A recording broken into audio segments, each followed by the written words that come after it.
Oh, Sally's doing karaoke. Wait. Steam is censoring games. Big Pokemon? Yes, I do too.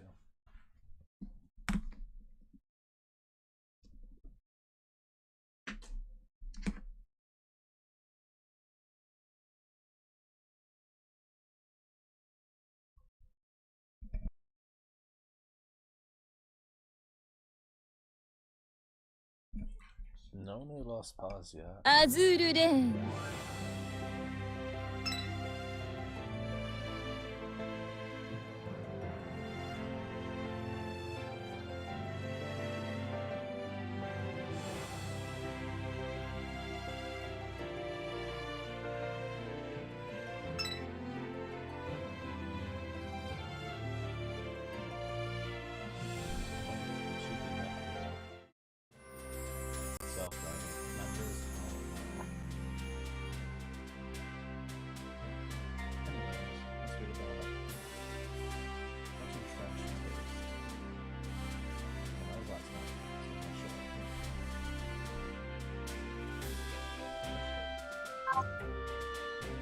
月の輝きと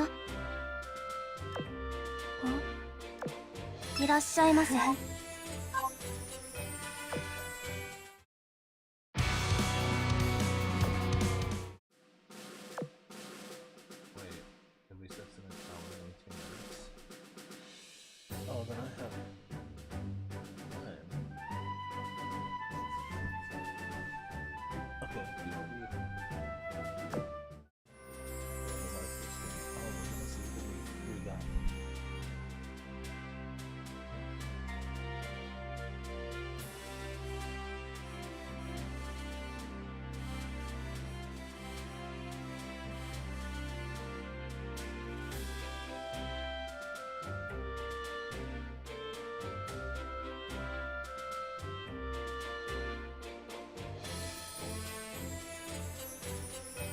委託艦隊が大収穫を収めて帰投しました。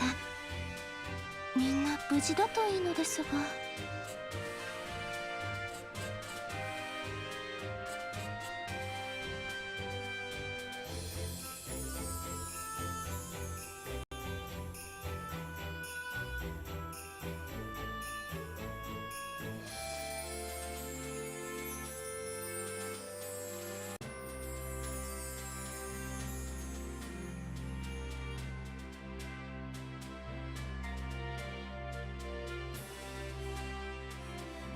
任務のご褒美、どんなものがあるのでしょうか。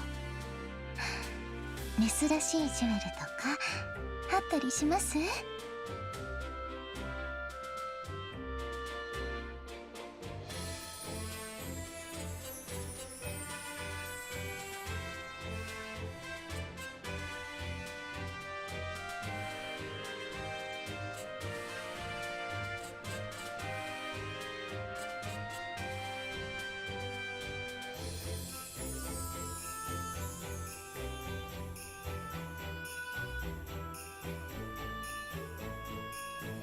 委託艦隊が大収穫を収めて帰投しました。みんな無事だといいのですが。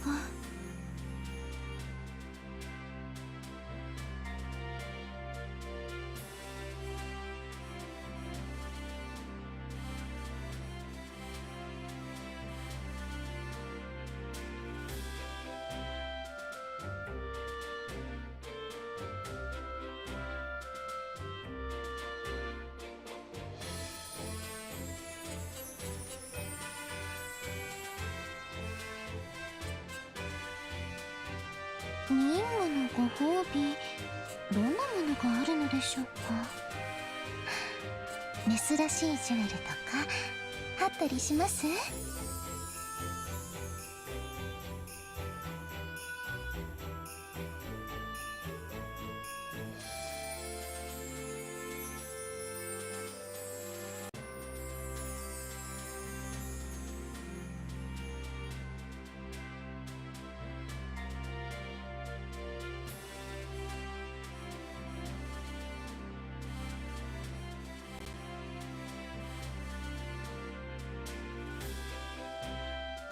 委託艦隊が大収穫を収めて帰投しました。みんな無事だといいのですが。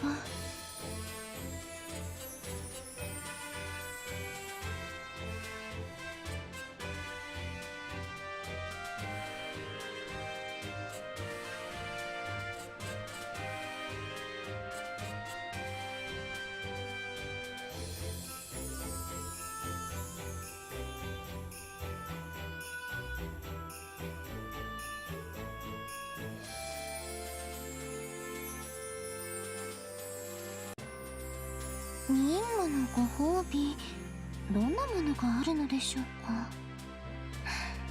珍しいジュエルとかあったりします？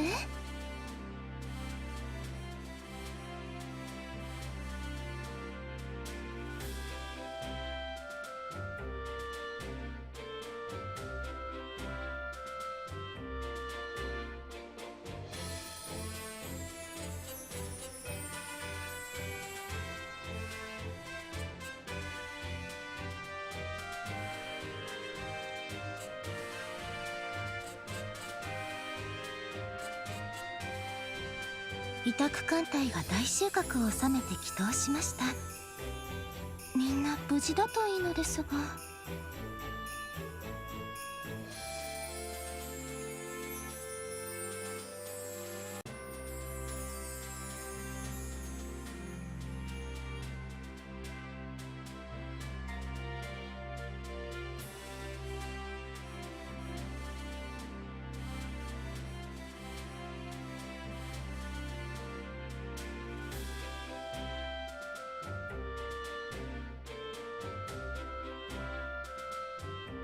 任務のご褒美、どんなものがあるのでしょうか。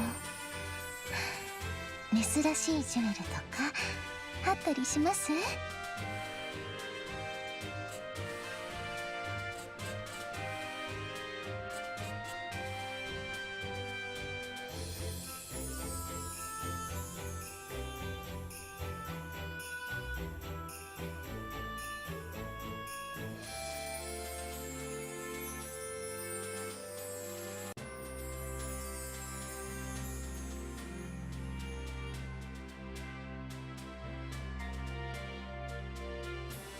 委託艦隊が大収穫を収めて帰投しました。みんな無事だといいのですが。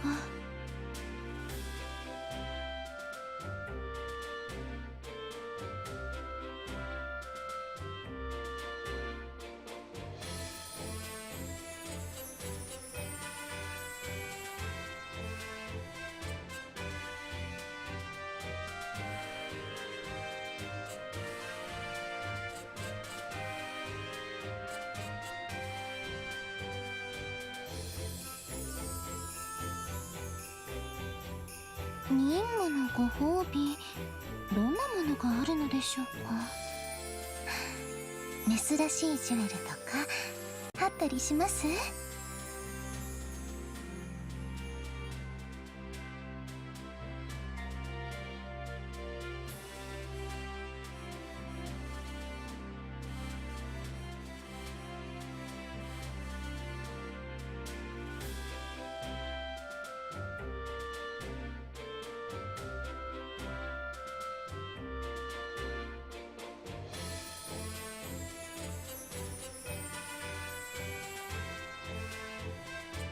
委託艦隊が大収穫を収めて帰投しました。みんな無事だといいのですが。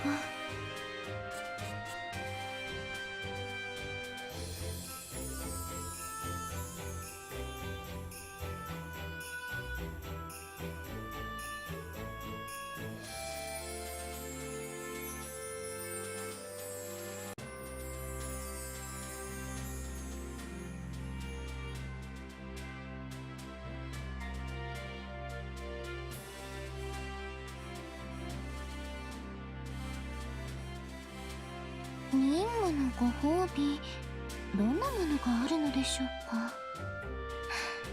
珍しいジュエルとかあったりします？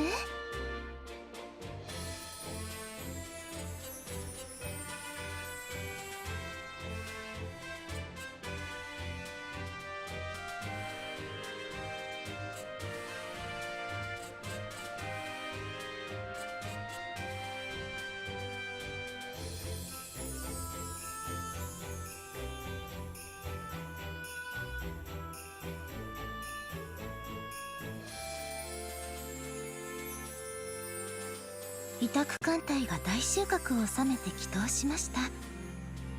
みんな無事だといいのですが。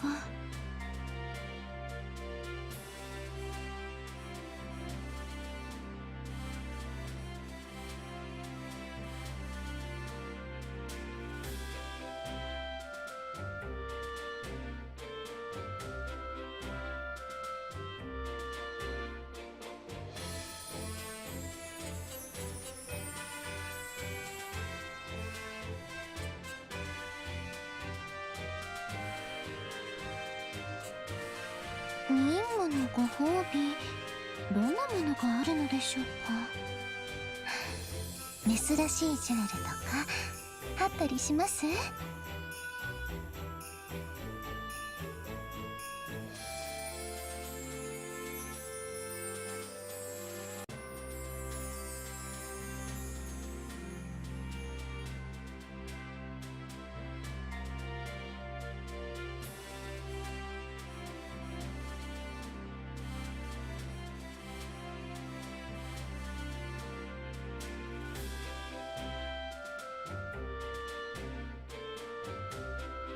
委託艦隊が大収穫を収めて帰投しました。みんな無事だといいのですが。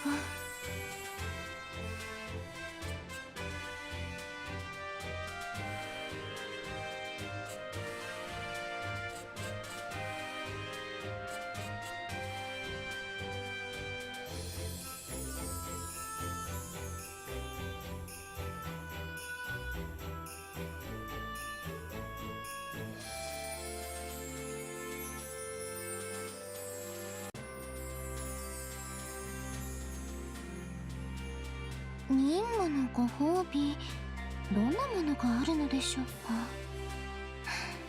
珍しいジュエルとかあったりします？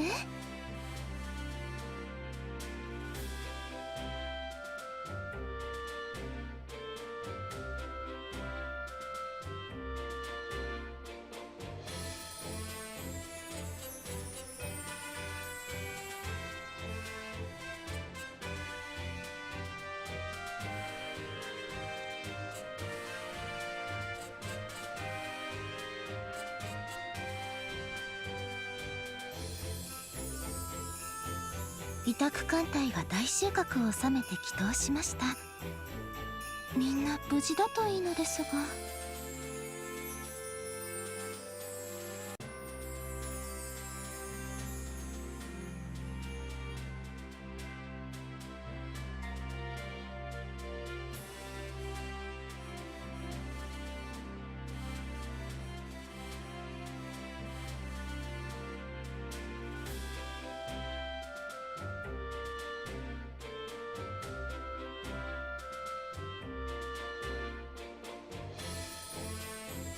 任務のご褒美、どんなものがあるのでしょうか。珍しいジュエルとかあったりします？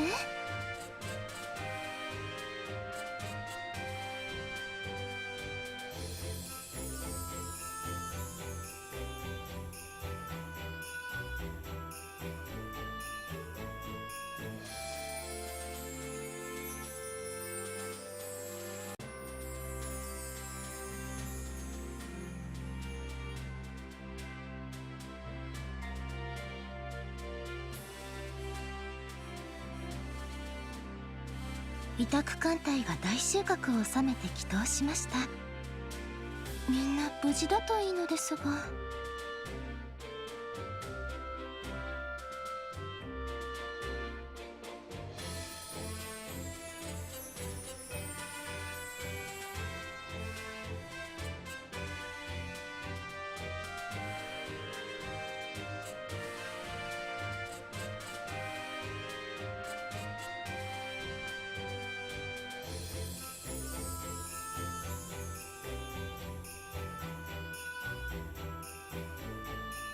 任務のご褒美、どんなものがあるのでしょうか。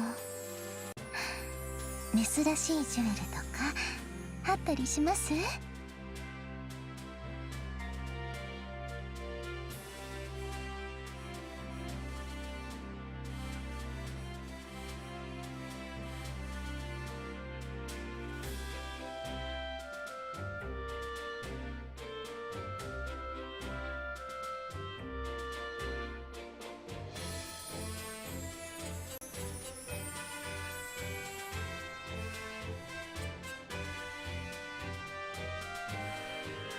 委託艦隊が大収穫を収めて帰島しました。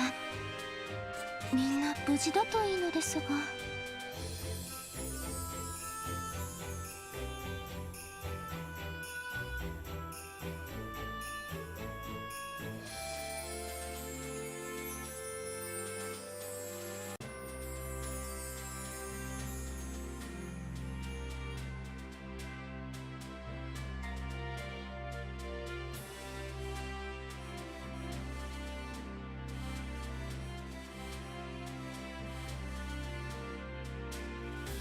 任務のご褒美、どんなものがあるのでしょうか。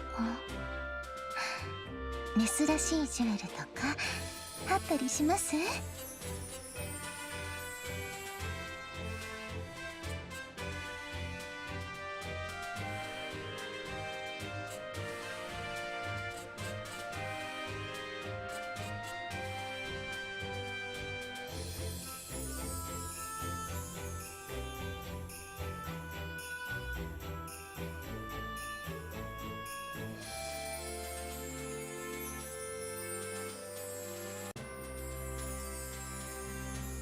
委託艦隊が大収穫を収めて帰島しました。みんな無事だといいのですが。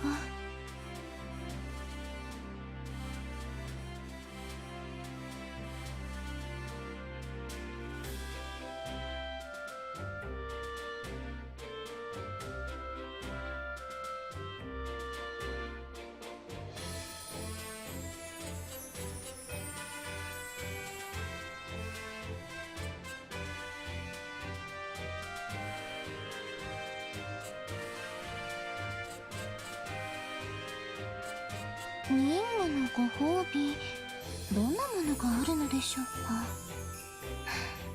珍しいジュエルとかあったりします？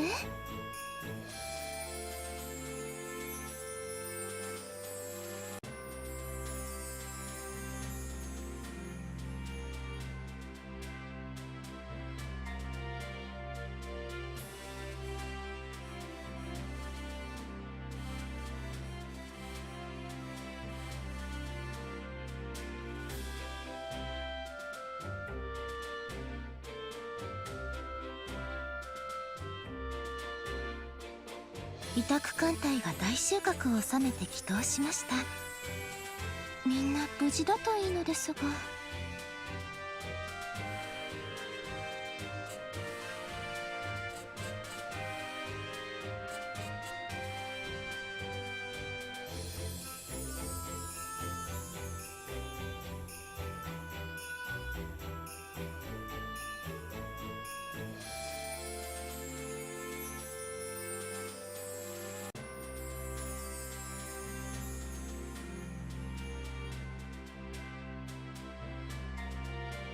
任務のご褒美、どんなものがあるのでしょうか。珍しいジュエルとかあったりします？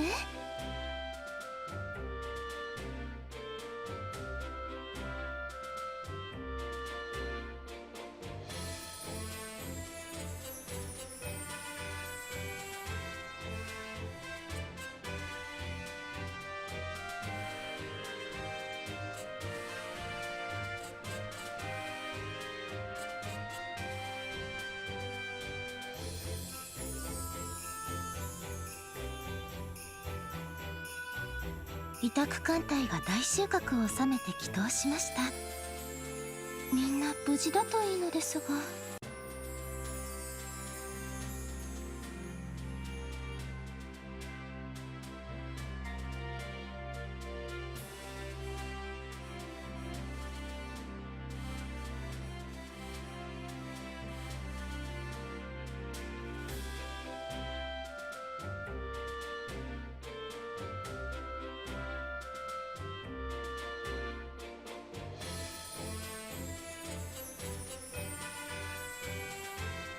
任務のご褒美、どんなものがあるのでしょうか。珍しいジュエルとかあったりします？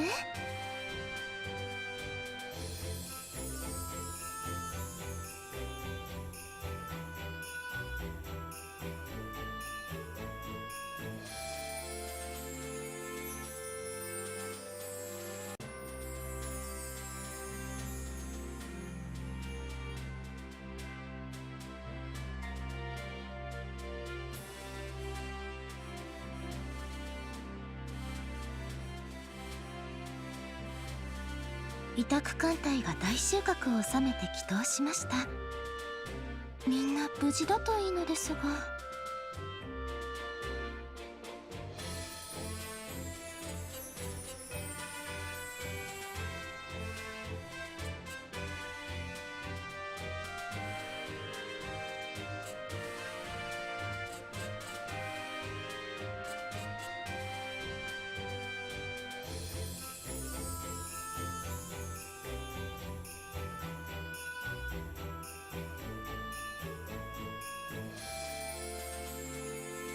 任務のご褒美、どんなものがあるのでしょうか。珍しいジュエルとかあったりします？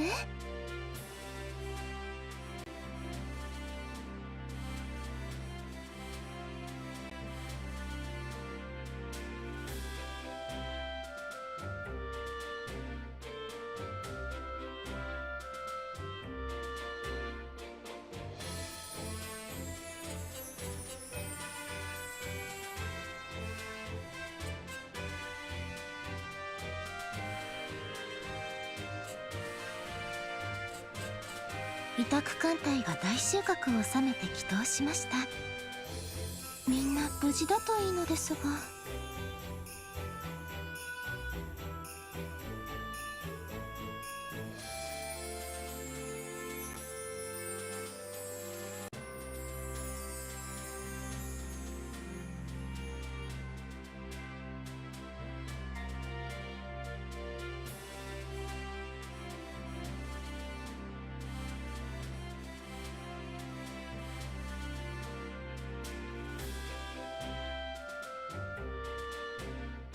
任務のご褒美、どんなものがあるのでしょうか。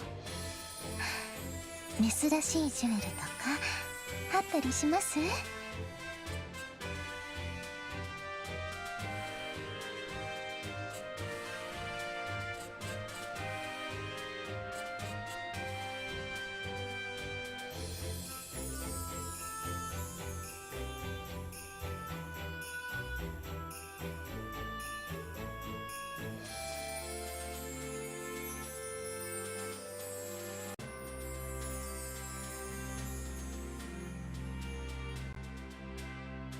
委託艦隊が大収穫を収めて帰島しました。みんな無事だといいのですが。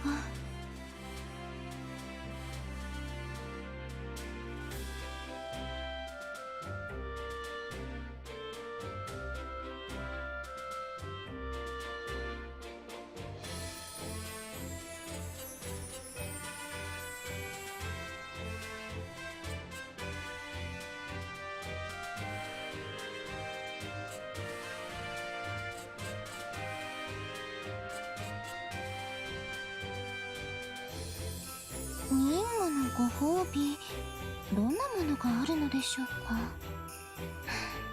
珍しいジュエルとかあったりします？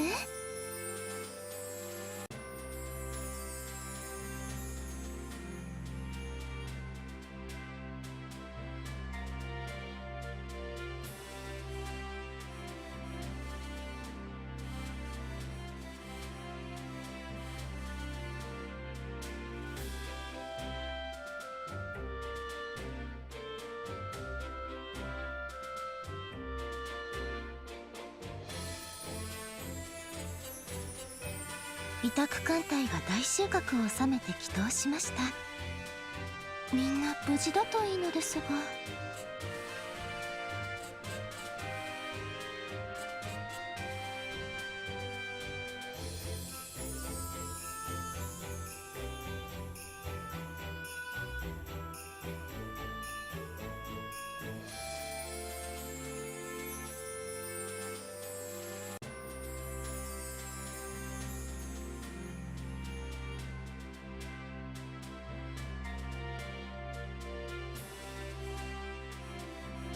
任務のご褒美、どんなものがあるのでしょうか。珍しいジュエルとかあったりします？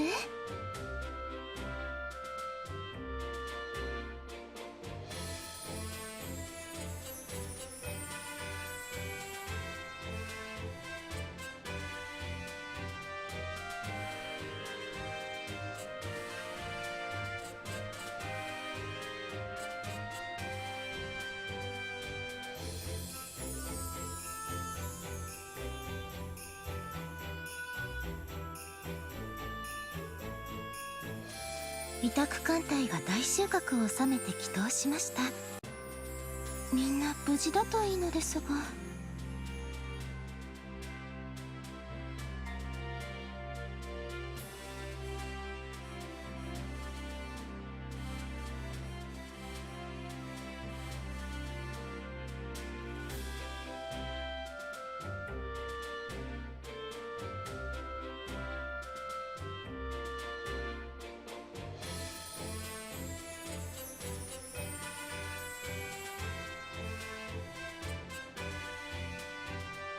任務のご褒美、どんなものがあるのでしょうか。珍しいジュエルとかあったりします？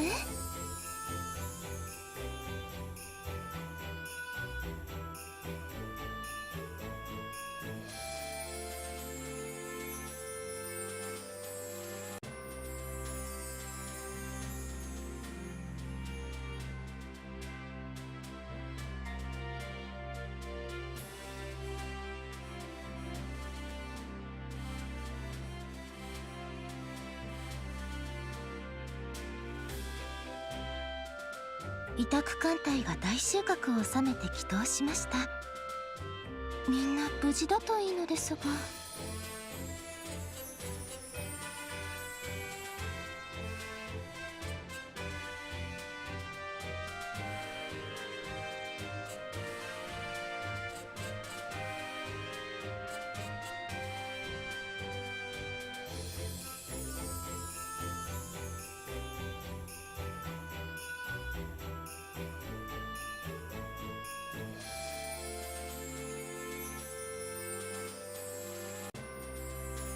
任務のご褒美、どんなものがあるのでしょうか。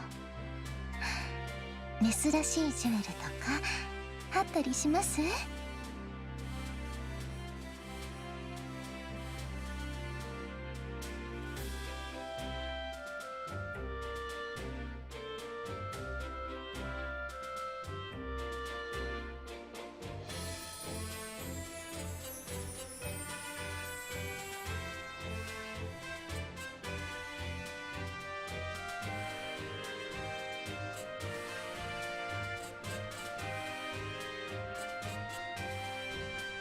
委託艦隊が大収穫を収めて帰島しました。みんな無事だといいのですが。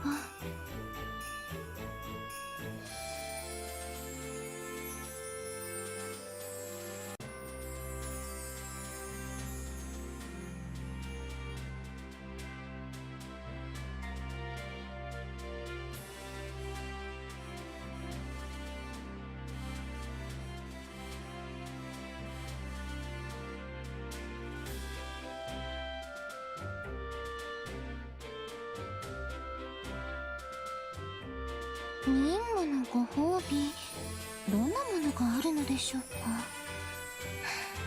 珍しいジュエルとかあったりします？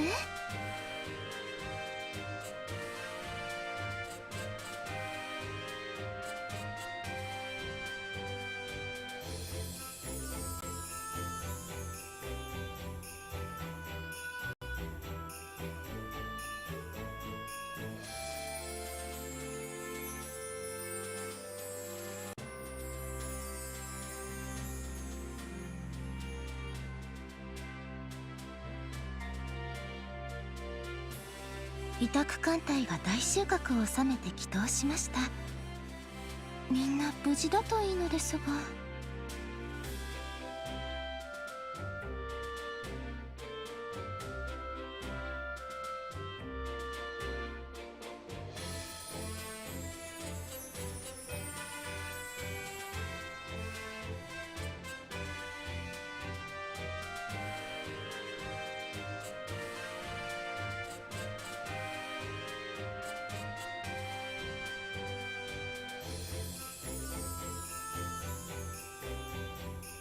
任務のご褒美、どんなものがあるのでしょうか。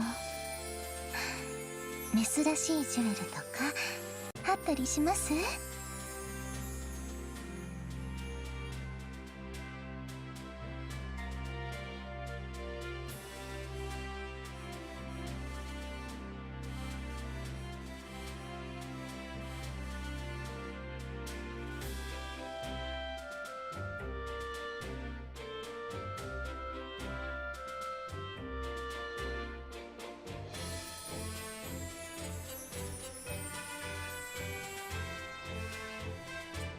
委託艦隊が大収穫を収めて帰島しました。みんな無事だといいのですが。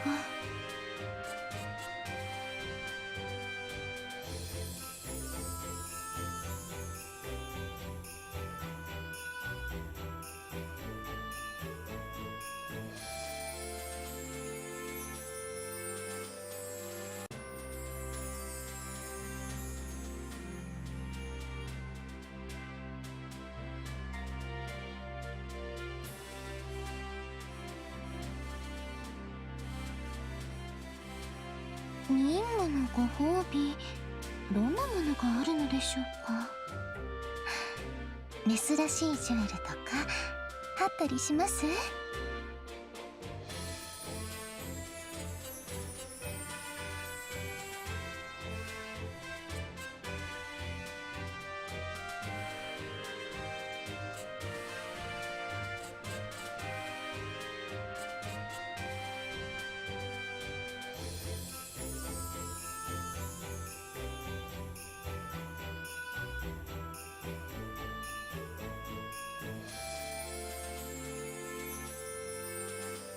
委託艦隊が大収穫を収めて帰島しました。みんな無事だといいのですが。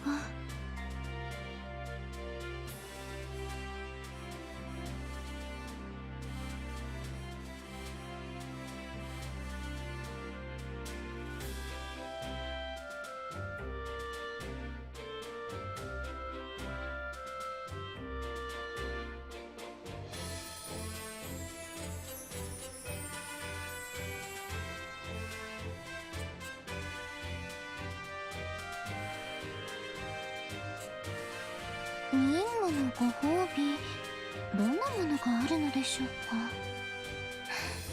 珍しいジュエルとかあったりします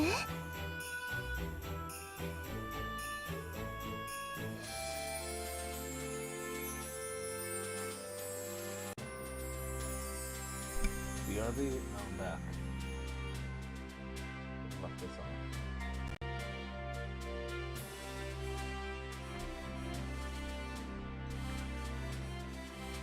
Please help me. It's cool. Yeah, but I going would back, sorry. I would say that honestly, our reaction to the War of the Worlds is probably more entertaining than us talking about it. Yeah, because so just go and watch it. there is no kind of like way to break down just how bad this movie is. Yeah. This is not something that you can convey No. through words. It needs to be experienced. And it wasn't even like enjoyably bad either. It was Like, enjoyably bad at Really? some points. yeah, but it at was some just- points. I don't know, like 50 minutes in, I was done. yeah, I was yeah. like, after a while, I was like, okay. The okay. movie's only an hour and a half, which in today's standards of film lengths is pretty short. Yeah. But it felt longer than some 3-hour films Well, I've seen. A curious question then, moving on from War of the Worlds. Outside of this, what do you think is the worst movie you've ever seen? Are we talking like just even though it was like enjoyable, like it's terrible, like conceptually terrible, like how it was made, or in terms of like enjoyment? Because I feel that's two very different. Well, I think it's hard to find one for enjoyment because if you really don't enjoy film, then you probably just would forget it unless you have an example in mind. Like a terribly made, there's lots of terribly made films that was way worse than this, but it's because it was either a B-grade film on a small budget, Yeah. or they just clearly just took the piss out of it. Because I've never seen The Room before. Me neither. Never watched The Room? I've never never watched The watched it. Room. No. What? It's good. I want to. Eventually. I wonder what The Room reviews are. 3.6. I mean, it's so good though. It's good fun to watch. Yeah, I've heard that this is like one of those it's really dumb, but it's like stupid dumb. Yeah, Yeah. I've watched The Room and I've watched the movie about making The Room. The with Seth Disaster Rogen. Artist? Yeah. Yeah. Watch that too. I do want to watch this film because I've seen so many clips about it. And obviously it's just like a cult classic, terrible film. Well, I mean, the movie is so good because Tommy Wiseau is such a enigma of a human being. Yeah. And you know, I think that's what is like so interesting about it is that like he doesn't have the ability to play or write this character in a way that is like I guess standard for a Hollywood movie. Yeah. So it just ends up being kind of weird, but in like a really captivating and interesting way. Is it like trippy? No, No. it's just he's weird. You just gotta. You can't look away. You know, it's War of the Worlds. I was just bored, which is the biggest. Yes. Yeah. You know, It was I boring as hell. Yeah. was just very, very. The only thing that was Very like bored. really entertaining about it was just some of Ice Cube's awful acting. Oh, or- some of the most stiff dialogue I've ever witnessed. Oh, It's yeah. just, my God, the writing. Jesus Christ. As if the plot writing was bad enough, just the dialogue was just so corny. So corny. Yeah. Yeah, no, it did not. Like, you couldn't have, even if you got the best actors in the world, it wouldn't have made this They film even better. did the fucking title drop.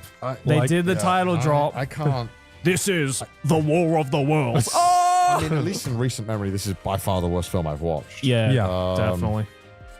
Yeah, I mean, fuck. I can't even think of the movie that I was as equally bored. Maybe the last Mission Impossible, I was equally this bored. Oh, yeah. I love the Mission Impossible series, but the Dead Reckoning was Right. oh my god. I mean, Long Legs was pretty shit. The Final Reckoning. Long Legs. Long oh Legs. shit. Yeah, maybe Long Legs. Long Legs might be my recent worst film, but this my God. this usurps it Okay. tenfold. Just so I 7.3. It was as bad as War of the Worlds. no. So I want to like to I said I was as bored. Okay. Oh, as This bored, I see. movie is a beautifully shot movie that is so boring. Yes. I mean, Long Legs was kind of... Did you watch this? No, but Dude. Long Legs is kind of the same. It was a beautifully shot film that was just crap. I felt so vindicated when Chris messaged me independently from me bringing it up, and he was like, "Just watch Mission Impossible Final Reckoning. It was boring as shit." And I was like, "Oh my god, thank you." I felt like I was going insane. I'm in the movie theater. I'm like, "Why is this so boring?" Yeah. But you know, it is. But and I really love the other Mission Impossibles. They're really Yeah. fun. Long Legs. Long Legs 6.6. also might have been. I might have been as bored. Yes. I might have been even more bored during Long Legs. I'm not kidding. Long Legs to me wasn't even... It wasn't the fact that it was boring. It was just like so shittily written that it was just frustrating to watch. Yeah. And it took me out of the film entirely, even though cinematography-wise, Yeah. Beautifully shot. beautifully Yeah. shot. Really And I cool. felt like the editing was good too. Yeah. I don't remember much of Long Legs. The All That's- I remember is that's how the it thing. looked. The shots I were just beautiful. remember Nicolas Cage. Yeah. That's Okay. it. Did you guys to build on the horror of some horror, because you know I'm trying to watch more horror Yeah. because I feel like it's a genre I don't give enough credit to. Mm-hmm. Yep. I watched Weapons. Oh, dude. Did you guys watch this? I have No. not watched it. Dude, I've heard about it. so good. Oh, really? I loved it. My sister called me and was like, that was one of the worst films I've ever watched. No, I fucking loved it. I loved it, dude. It was so fun. Really? I had Damn, that's so a much high fun watching. rating. Yeah, I had so much fun watching this movie. Number one popularity. Whoa, Damn. what? Yeah. It was like again, I loved how they in this movie they cut up how they kind of tell the story and build this what is happening. I was never bored once. It was so good. Is it scary? I heard it's yeah. incredibly gory. It's Like, at times. That's what my sister the said. gore. Yeah, it's really uncomfortable gore. Yeah. I would say there were some really funny shots in the movie though as well. Yeah. Like you might have seen the shot where like a bunch of these kids are running. Yeah, my sister was Yeah. like, every time these kids were fucking T-posing and running away, I was just Yeah. cackling in the theater. Because it's just like, you can't take it seriously. Well, so they run in this movie like this, and it's the weirdest part. But apparently, this was to run like that because I think the creator was trying to. It was inspiration from the Vietnam War with that image of the girl who'd been hit by Napalm. Oh. And they was because Yeah, the famous picture. I guess it somewhat makes sense with Yeah. if you watch the movie. But it was really well filmed, really well shot. Everything looks beautiful. Pacing is great. I actually really like it. If you want a really interesting horror film, Okay. I actually really recommend Yeah, I it. do definitely want to check this out. And the cast is great. Really good actors in it. You can see they got Josh Brolin. Benedict Wong was really good in it too. It's really good. I had a lot of fun watching Okay, it. I recommend it. How do you guys feel about disaster movies? Oh, probably the worst genre.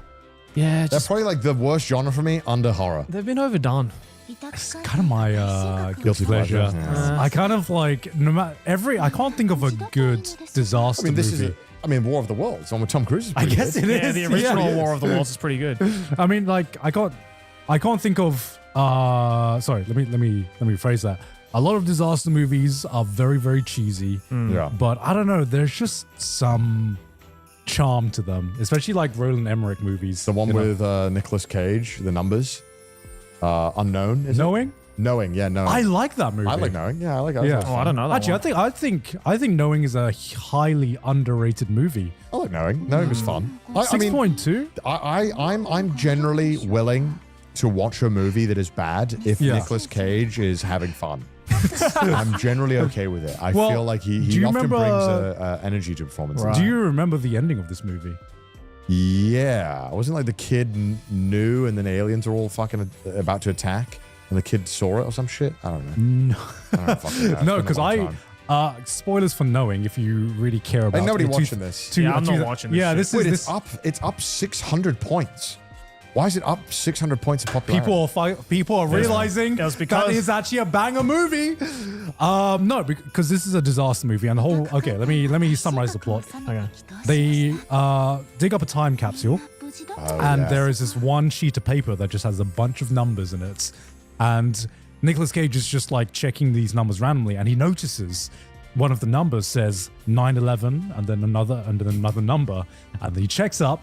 And it's like the exact number of casualties that happened on September 11th.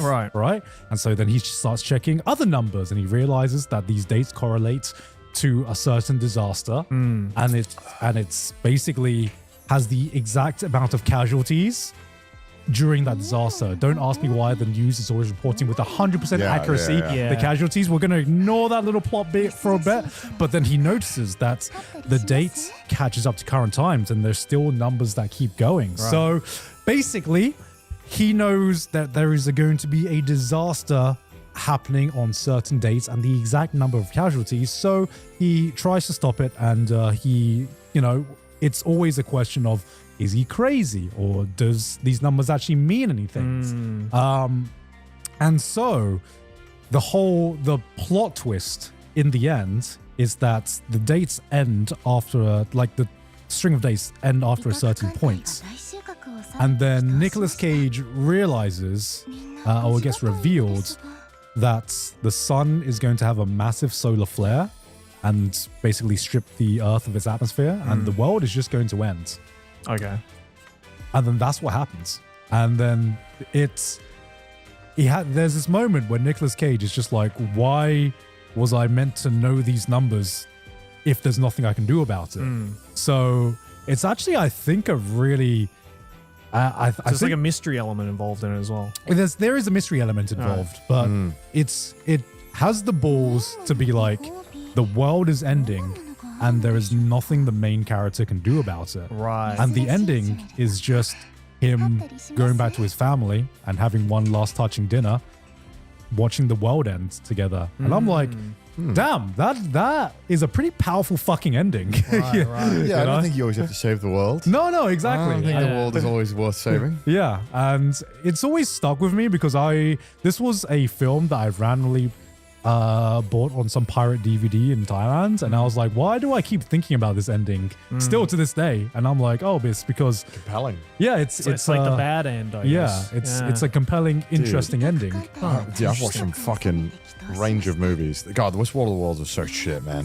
When I was in America, I watched the theaters. They always play old movies, so I loved it. I watched Akira Kurosawa's Ran Oh, in theaters. nice. Jealous. Awesome. Yeah. Go to No, this, LA have like so much choice in terms Dude, of yeah, I was like, I had to like pick between this and like Jaws and something else. You made the right choice. Yeah, I know. I wanted to watch this one because I was like, Yeah. when am I ever going to get to watch this in This theaters? is one of my favorite Kurosawa films. Yeah, what a fucking treat this was. It was Yeah. amazing. So good. And like, you always say like, well shot.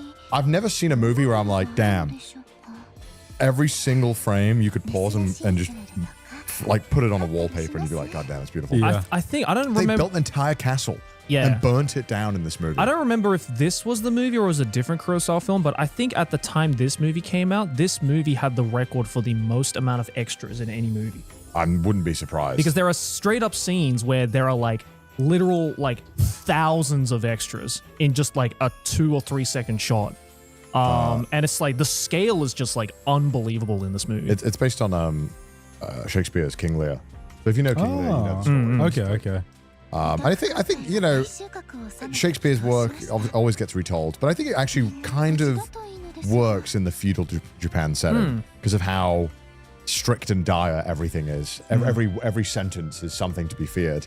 Yeah. And so I think it translates really well. It's I really think, good. I think I'm gonna. I think I'm gonna. I think the source material was better. Oh, well, yeah. I mean, the manga was better. I mean, look, if you're Shakespeare, you've kind of got the list of bangers. Like, he's kind of undisputed the GOAT, you know? Sure. But yeah, it's really good. I just wanted to bring it up because I thought it was really funny, me watching this like 2 weeks ago and then watching fucking War of the Worlds. Dude, I definitely have to rewatch this when I get home just to cleanse my mind. Dude, there's this from War of the one Worlds. shot in the movie where these two armies meet, and this castle's on fire, and the two armies, their colors are like separated, and with the castle on fire in the middle, and it's one of the coolest fucking shots.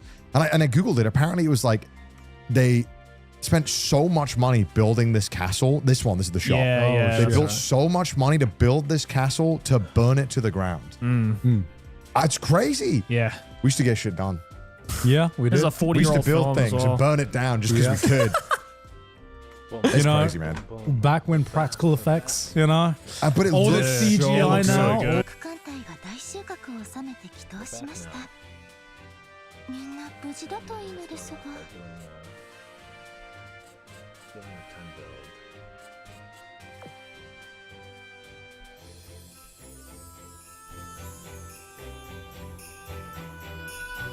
指揮官、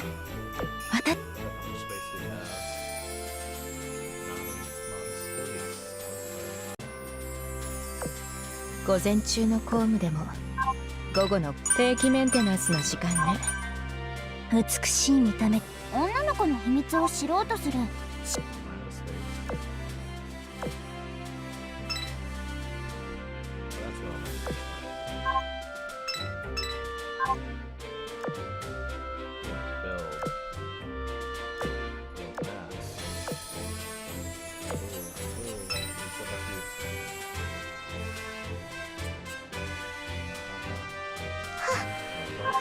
君はこの、こんにちは。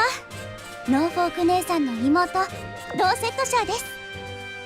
姉さんより大人。君はこの感じ。はよ。新たにあなたの補佐として派遣されたいや、指揮官。はじめまして、指揮官。君はこの艦隊の指揮。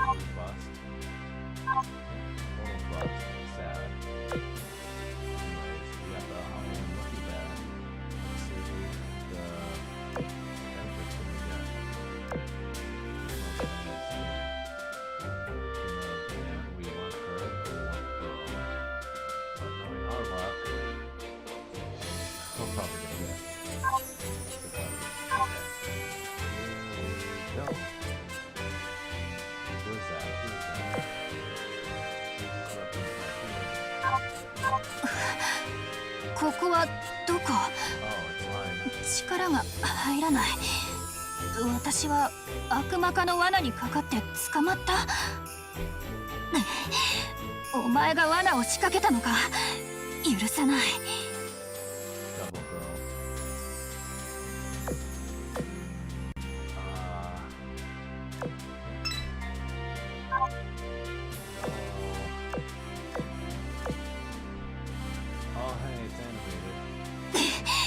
私の力を欲しがっていることは分かってる。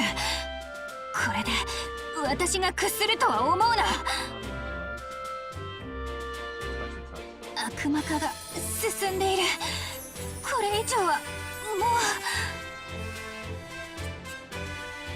う。これ以上近づいたら、たとえ噛んででも。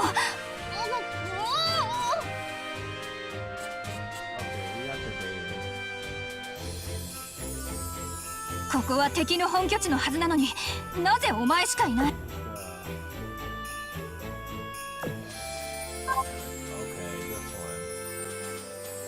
悪魔化が進んでいる。これ以上はもう。これ以上近づいたら、たとえ噛んででも。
ここは敵の本拠地のはずなのになぜお前しかいない。別の捕虜は彼女。 Let's do the exercises before the. Oh, we're out of time. Wait, I thought we had a good one. Let's do it. Okay. Start doing these. And we'll start watching some YouTube. 進みましょう。後ずさられる。 As soon as you're watching, you're like, oh my god! Like the realization hits with you that you're like, they actually built this amazing looking structure just to burn it down for one moment on a film camera. God, could you imagine the pressure of the cameraman being like, oh, fuck all. Can you imagine anyone in this shoot? Oh my god! You know, you have to, and you're the fucking guy coming down the stairs, and you know you've only got maybe a couple of chances to get the shot. Yeah. You know. Yeah. Pretty much one chance. Yeah. Yeah, maybe. Yeah, I mean, maybe. He pretty ran up the stairs a couple of times, but like, it's so cool, man. Like, so many beautiful shots, and like, I think Japan's scenery works so well because this must have been filmed somewhere like quite volcanic looking because everywhere around it was very dark, and there's a couple places like that in Japan. But it's just so cool. Yeah. It's like a masterclass in Japan locations of how beautiful. Can we watch Rand for the next anime club? No, it's too long. No. It's too long. It's nearly 3 hours, Joey. I know, but it's so good. I just need to cleanse my mind. It is good. Oh, Jesus. We talked about that now, so we can't watch it. Fuck. Yeah. All right, fine. I'll But no, watch really it again. cool. So it was just very sorry to bring it up, but yeah, if you haven't and you want to watch a great Akira Kurosawa movie, go watch it. Very good. Yeah. So that was War of the Worlds. Fuck That War was of the War of Worlds. the Worlds. We also said we're going to watch. Gachiakuta. Yeah. I actually really enjoyed this. Oh, you Yeah. did? Yeah. Oh, good. Why wouldn't I enjoy it? I don't know. You know what? I think anime's been pretty good recently. Yeah, we're spoiled. Dude, Yeah. I'm so. I hate that you Google. Sorry, not to be mean. When you Google this, a YouTube react of the first episode comes up. Yeah. Don't. Yeah, I know. Don't show that. Don't show that. We don't want to give him any attention. This was my suggestion from a couple of anime clubs ago because I've been a huge fan of this manga ever since it first came out, and I was there at AX actually. I was emceeing the panel when they announced the anime adaptation for this, Oh, yeah. and I was so scared that they were going to fuck this up because this is one of those, if you've seen any shot from the original manga, this is one of those ones where it's like, it's so visually just interesting and unique in every aspect that where it's like, if you don't get the right studio for this could very easily look very crap. Yep. Thankfully, it did not happen with this anime. This anime looks fucking phenomenal. Before we jump Studio in, Bones. Studio who Bones. wants to explain the plot? Sure, I can try to do so. Sure. So, Okay. here's the world, right? You have the rich upper class with nice, clean, white outfits. They are not stained at all. And then outside of that city separates them and the underworld with one massive wall. And there's this shot where it zooms out onto the wall and you can see the two sides of the wall and you're like, damn, society. It's just... To be fair, at this point, I was like, overdone troll. But even in the underworld, there is an underworld where all the people throw their trash out and throw the pit where they throw their trash, throw all convicts and the outcasts of society down into the pit. Enter our main character, Rudo, I think his name is, because every time I saw it in the anime, I was just like, how Rudo. Every time someone would say a line and someone would shout out, Rudo! Rudo! And I was like, okay. But he's the main character and he loves trash. So I related to him immediately. And basically I can't remember what he does, but I think he collects trash or something. He collects trash that because obviously the people are from the nice part of the world. Yes. They throw away things that are broken right away. Don't try and fix anything. Yes. He's like, this is perfectly good. So he repurposes them. But he's like risking his life to get trash. Yes. I guess because he thinks this trash is so valuable, he literally avoids gunfire to get like broken toys and you know, stuff that seems pretty normal. Yeah. And so he has a friend who's almost like an adopted father or brother figure, I guess. Adopted father. And one day his father gets murdered. He gets pinned for the murder, even though the murderer was someone who Some was masked man. Some masked man. Doesn't matter because he gets pinned for the murder and he gets sentenced to the pit. And as he falls down into the pit, he sees the murderer in the crowd.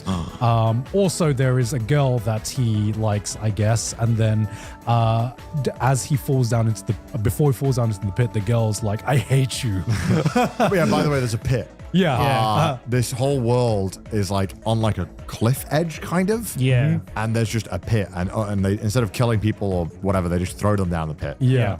But it turns out when he goes down, he is too angry to die, falls down in a heap of trash, and there is so much trash down there that they have become sentient Godzilla monsters, I guess. And the air is so toxic that it kills people. Yeah.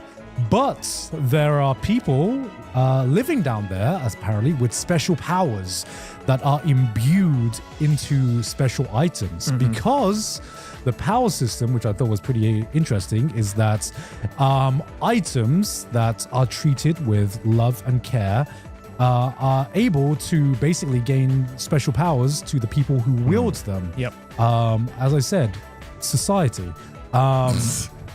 You can't just say that for everything. I mean, that's kind of how I felt watching like the early parts of this. I was just I was really worried that it was just going to be like some kind of lecture on don't throwing things away. take care of your stuff. But no, it actually kind of took it in a good direction. Yeah.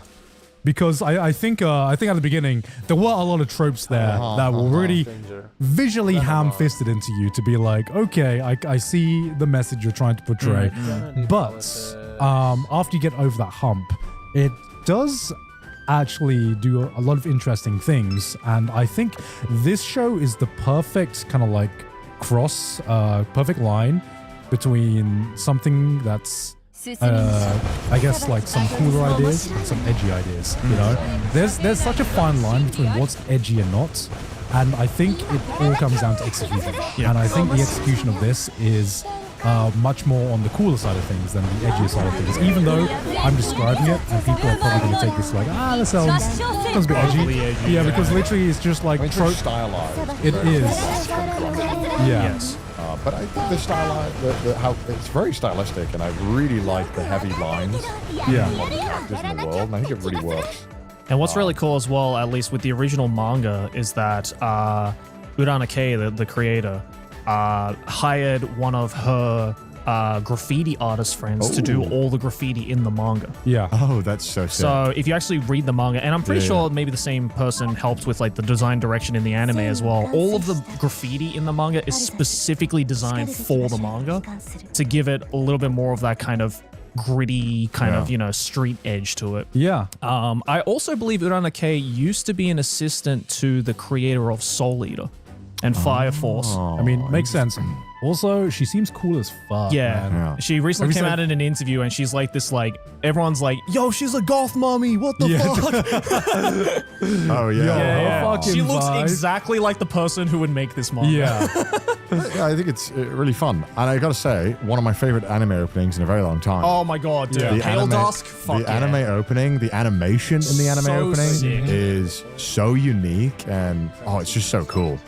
I mean, if I was the creator and they made this opening for my manga, I'd be like, God, fuck yeah, dude. It's Shout out Pale Dusk. such a good dude. opening. Such a good band. Highly recommend it. Yeah. But yeah, overall, I mean, good. I was really worried when he kind of like back go.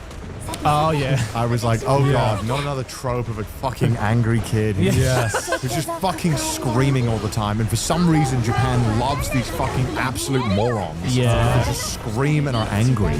But no, it's good. Yep. He's not too much like Bakugo. Yeah. There are moments where he's a little bit Bakugo. He's a little Bakugo-esque, yes. And I'm like, all right, I'm losing interest here. Yeah. And then we meet some of the side characters who appear in this underworld. Oh, sorry, the garbage world, the pit. Garbage world, yeah. And they start kind of, elaborating a bit on the world. And it's actually quite interesting and really cool. And the characters we meet are very, very cool. And they're not just out to like help him or be nice. There's a nice kind of like realistic kind of, all right, I don't really want to fucking help this guy too much, but I need his help. So, yeah.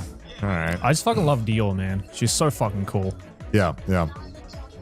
Yeah, and the action for the first 2 episodes as well was pretty damn fucking good. I mean, this is by Studio Bones. Oh my god. And I mean, Bones can cook, and they continue to cook with this one. Especially that first action scene where the guy with the umbrella takes down all of the fucking trash monsters, man. Yeah. you know when like really good animation starts, like the scene starts playing and you're like, no, surely not. Surely not. And then it just keeps going and it keeps getting really fucking good. And you're like, hold up. Yeah. What the fuck is going on here? Hold up. Why are they cooking so hard? It's episode 2. Yeah. Are we gonna? Don't tell me this is a fucking Junji Ito situation where episode 3 falls off. Don't you bait me. Like this is they're cooking immeasurable amounts right now. So I'm caught up to the latest episode. I'm of this, not. Is it really and keep cooking? It keeps cooking. Fuck. And I'm so happy. I gotta watch it. I'm also caught up to the manga as well, and the manga is so fucking cool because there's this reveal much later. I say around like volume 5 or 6 that completely changes how you see the world. Oh, okay. And it's really cool because, the way that they kind of foreshadow this, this underworld kind of thing, and I guess the whole plot of Rudo, like the whole revenge story of like, I'm gonna find the killer and I'm gonna come, get back home and break the system and everything. Like, I'm gonna come. Sorry, I'm like that initial kind of plot setup. It persists, but it then changes the whole direction of the point of Rudo's story in a really interesting way. And I'm really excited to see the ending of this. But yeah, I think more people need. More people need to watch this. Like, I don't know enough people who are currently watching this. I think I have a lot of people watching this, but there is also, a lot of good anime right now. We're pretty loaded on good anime right now. Yeah. Oh, word. And Barn's coming on in 5 days, which is going to date this. Yeah. I have a lot to compete with, so I don't even know how well it's going to do. But I'm sure it'll do fine. With shows like this coming out, it's one of the most popular anime this season, but also that's not saying much because there is a lot of popular anime this season. Yeah. Obviously, Dandadan Season 2. Yep. Kaiju number 8 Season 2. We got even like non-shonen stuff like the Fragrant Flower Blooms with Dignity. What else is there in this season? I know there's quite a lot, but I know Gachikuta is up there. This episode is sponsored by Sakurako. You're probably wondering, what is Sakurako? I am. Well, Joey, dare you. allowed Connor to tell you, Please not me. explain to me. Sakurako is a monthly Japanese artisanal snack box that supports local snack makers across Japan. Each box is carefully curated with traditional and seasonal snacks rarely available outside of Japan, like mochi, dorayaki, senbei, and more, including signature Japanese teas and an exclusive homeware item. What's the theme for this month, Gon? You're waving it in front of us. That's right. It's theme the wonders of Nagano. Wow, okay. What do you got, Connor? You've got mochi mugi okoge senbei. So mochi and wheat senbei. Is it good? Oh my god. Wait, don't you have the tea, Joey? I do have the tea. This one here, because Nagano, of course, is known for their melons. So we have hojicha melon. This is roasted green tea with melon, and you know what? It certainly smells like melon. Every box comes with some nice tableware. Ooh, look at this and cute right little there, plate. we have a Kind of cute like little melon plate. pattern slightly. It's really beautiful though. Yes. That on top of that. Perfect for your senbei or your small teacups. And if you want to learn more about any of the snacks, you can use this handy cultural guide that will tell you all about the snacks, any allergen information, and where they're from and that part of Japan. So please use the guide. So guys, what are you waiting for? Treat yourself or a loved one this holiday season with a Sakurako snack box. Enjoy worldwide shipping and delivery straight to your door. Use code TRASHTASTE for $5 off or check the link below for special holiday deals, guys. Wowza! Thank you very much to Sakurako for sponsoring us today. And with that said, back to the episode. I'm just happy that we are getting a show like this nowadays, because I feel like Dress Up Darling, that's Oh, airing yeah, now Dress as Up well. Darling. Spy Family as well. One Punch Man Season 3. Yeah. Damn, we're fucking stacked this season. Oh no, this is next season. Oh wait, no. This is. Oh yeah, fall. This is Excuse me. fall. Yeah. Oh, so it's a 2 core. Okay, cool. Yeah, 2 core. Nice. Nice. Yeah, I'm just. Damn, Shield Hero season 4 is more popular, bro. It's over. Oh, it's Jova, dude. End me now. End me now. Christ. Oh my god. Oh. My god. Wow. Yeah, we got quite. It feels a bit weird to see it that low down. Is this ranked by popularity? Because I was like, I thought it would be higher.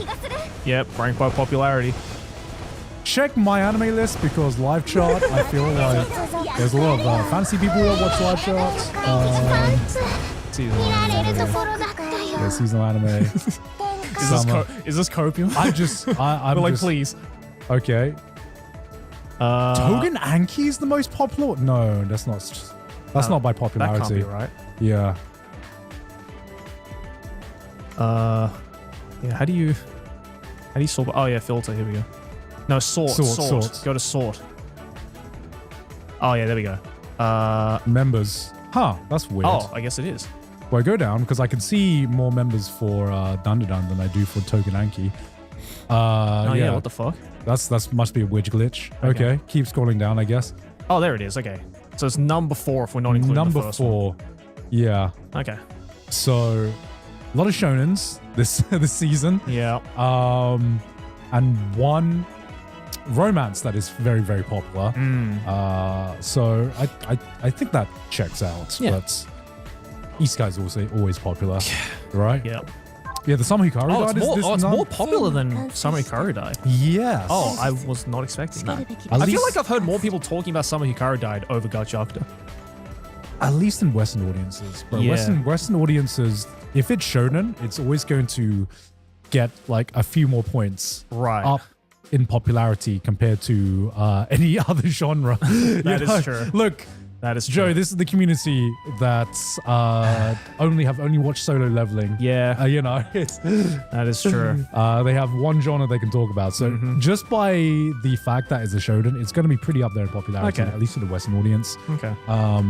So maybe not the circles that you hang out with, but in the general audience, I do think The it's normies, yeah, if you will. the normie, I'm joking, obviously. the tourists. tourists. Fuck's sake. Oh my fucking god. Well, I'm glad you guys are enjoying it. Yeah, honestly. Yeah. This is currently Gacha for me. Currently is my anime this season. Just no, you're right. Take a shit. You have to empty out his garbage. My food came. Should have taken one during Walk the Wilds. I should have fucking out. Like I did. Yeah, where? It's number 2 this season? No, it's Number 4. Oh, okay. What do we have this season? Fragrant Flower Blooms with Dignity. Dum Dum season I think 2. the first I mean, one- 2 Fed doesn't matter because the time this is coming out might be. Yeah. Togen Anki. I don't think know. This is It's a glitch, I The think. first one is like sponsored or something. Yeah. Oh yeah, it's pinned. You Yeah, should it's- pin Oh like yeah, that. it is Pinned for some reason. Damn, my animators can do that now. They can pin whatever shit they want. Yeah. Yeah. But honestly, solid shonen. Very, very interesting world. Yeah. Don't know enough about the characters yet, unfortunately, because we only watched the Yeah. first few episodes. But I'm glad 24 episodes. Yeah, I'm also Again, I'm glad. so happy this is a trend that seems to be coming back. Yep. Yeah. Seem to be getting 24 episodes. God bless. Thank you. Yep. Just means that we eat good when we do eat good. Yep. Yep. I'm glad. All right. Yeah. What are we gonna watch next? Whose turn is it? Whose turn is it actually? Whose turn is it normally? I think it might be gone. It's my turn? Yeah. Outer Wilds. Yeah. Because I suggested Gacha. So, and then you suggested War of the Worlds. So it's kind of like we Oh, kind of was it? fucked Oh, up. shit. I mean, that was just kind of like offhanded thing, I guess. Yeah. Yeah. I mean, You can do it this time. oh, I can do it this time? Yeah. But I need to think about I wasn't mentally prepared for this. All right. Well, we'll have it in post then. Yeah. Mudan, Here's what this Gaunt is decided. what Gaunt decided. Oh, what- not that. Oh, no. What shit God. what shit thing can I Really? get That them to one watch? gone? What shit thing should I get them to watch? There's no rush. There's no rush. Yeah, we'll figure it out. We'll figure it out. We should watch a hip new anime called Barn, which Barn Anime Club. which you've already done technically. Yeah. Well, I mean, obviously, we talked about that event and whatnot. Yeah. And it's coming out in 4 days. Yeah, it As should the already time be of- out. I know we're dating the episode. Yes. I'm still currently shitting myself, but let me check the You're shows. shitting yourself? Yeah, let me check the shows that have been airing. You're just gonna find a real stinker. I know you are. Yeah, you know I am. We've been. I need to continue the War of the Worlds train. I just did it off as a whim. Don't need to take it seriously. It's not eye for an eye. We can watch it good. Oh man. I'll have to think about it. There's a lot of. Should I go for something genuinely good, or should I go for my brand, which is what I usually do? I think you can do either. I don't think it matters. Oh, I know. Okay, I know what I want. I know what I Oh want. God, what? I want you to watch the first 3 episodes of Can a Boy-Girl Friendship Survive? What? Can a boy-girl friendship survive? Can a boy girl what? Oh, boy girlfriend. No, can a boy-girl friendship Oh, survive? boy girl friendship. I thought you said boy girlfriendship. Yes. Okay. Yes. This is what we're watching for the next anime club. Okay. The first 3 episodes of this. Why was it like budget REM? I mean, she's way more than budget Rem. Okay. All right. Why do you always bring us this filth, Garn? I'm this scared. isn't filth. This isn't filth. I'm scared. 6.3 out of 10 on IMDb, Garn. I'm seeing that light novel title and I'm already getting red flags, bro. Dungeon or usual. Dungeonの友情を成立する。いや、like. You know it's bad when the title is a fucking parentheses. Yep.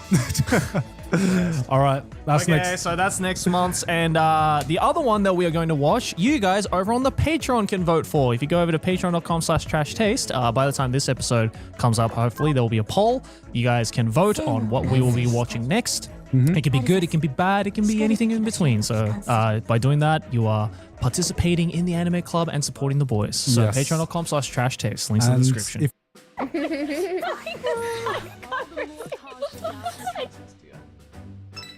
Can't believe they got that in. They have the game. Oh god.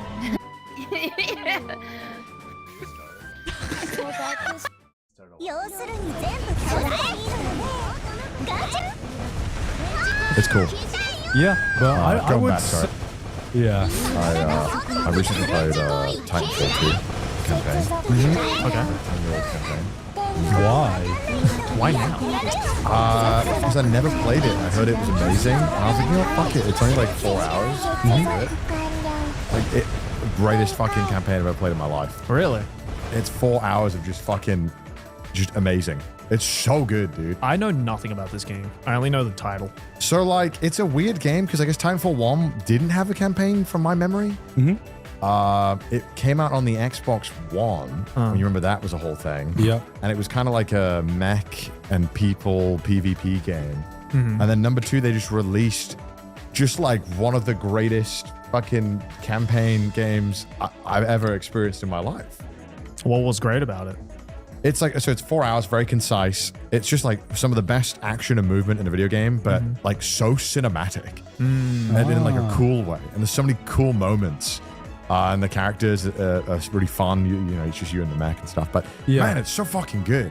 It's like 4 hours and it still holds up today. Because I remember going through a point where it was almost like first-person campaigns. No one really played them, you know? No, yeah, it was kind of, well, so I actually had played Titanfall 2 a lot. Right. But just the multiplayer. Yeah. I've never played the There are so story. many first-person shooters where there was no... I only knew about the multiplayer aspects. And obviously there were some missions like, you know, Modern Warfare 2 where there were some infamous missions, but... I played with the Modern Warfare stories. Oh, yeah? I love Soap McTravish. Who? Price. Soap McTravish. What game is this from? He was in the Modern Warfare. He's the one with Oh, wow. I never paid attention. Dude, the campaign in Modern Warfare 2 was amazing. Was it? Yes. Don't look at me, bro. What the fuck? I didn't even fucking play the game, so. And then Google is the story from Modern Warfare good? I don't know. I'm trying to get you to believe me. It's actually amazing. Like that's not me. Like it's so good. 3.5. What do you think of the story, not the gameplay? Modern Warfare. Easily the worst story of any game with Modern Warfare in the title. What? No. Sorry, this is the new one. This is the new one. This is the 2019. Oh, okay. Okay, Yeah. All right, okay. Why is the original Modern Warfare 2 campaign so good? So The what? campaign. Click on it. So good. Pray. Oh, so great. Okay. Oh, thank God. Thank God. Remember, no Russian. Oh, I know that line. Yeah. The game opens up with that, right? Yeah. I know that line. Dude, this That's is so Modern good, Warfare dude. 2. This is great. Maybe I'm rose tinted glasses, but I loved it. It's so good. I know the one I've never played this, but I watched all the cutscenes of Modern Warfare. Modern Warfare, which the one with Kevin? Advanced Warfare. Oh yeah, that one's bad. The one with Well, Kevin that's where Spacey. That's where the press F to pay respects comes from. Oh, Yeah. that's what that comes from. Yeah, this comes from that game. Okay. But have you played it at all? No, God no. Have you seen like some of the cutscenes with Kevin Yeah, Spacey? it's bad. I You think it's bad? I thought it was pretty fucking cool, man. I thought it was pretty good. You know, I don't know. Maybe it was just Kevin Spacey, just commanding screenplay presence. You know? Yeah, I mean, I guess he was probably good, but Yeah. the story was just such a mess in general. Oh, okay. Like there's this one scene. There's this one scene where I can't remember the exact line, but it's Kevin Spacey addressing the UN or something like that. Okay. And he was like, "Let me make this crystal clear. Are we developing a virus to wipe out certain ethnic groups? No. Because we've already done it." And I was like, Wait, that goes hard. I was like, that goes pretty hard. Can you search this up? Wait, that sounds amazing. Yeah, I know. I was like, I saw that clip and I was like, I need to know what the plot line of this is because Wait, okay, here we go. War on the He's UN. only there. got 23 minutes of cutscenes. Unfortunately, my appearance today has been clouded by a flurry of speculation that my company is developing a weapon of mass very- destruction which would be capable of targeting specific ethnic groups. Are we developing such a weapon? No, we are not. Because we've already developed it. But with all due respect, I remember seeing this and I was like, damn, I need to know what's going on in this game. That's such a banger scene, man. So awesome. That is crazy. That's such a perfect meme material, dude. Yeah. Oh my god. Yeah. So what the fuck is this game about? That's what I was saying, right? I was like, Scroll down. How many views does it have? 4.4 Oh million. my 4.4 God. million.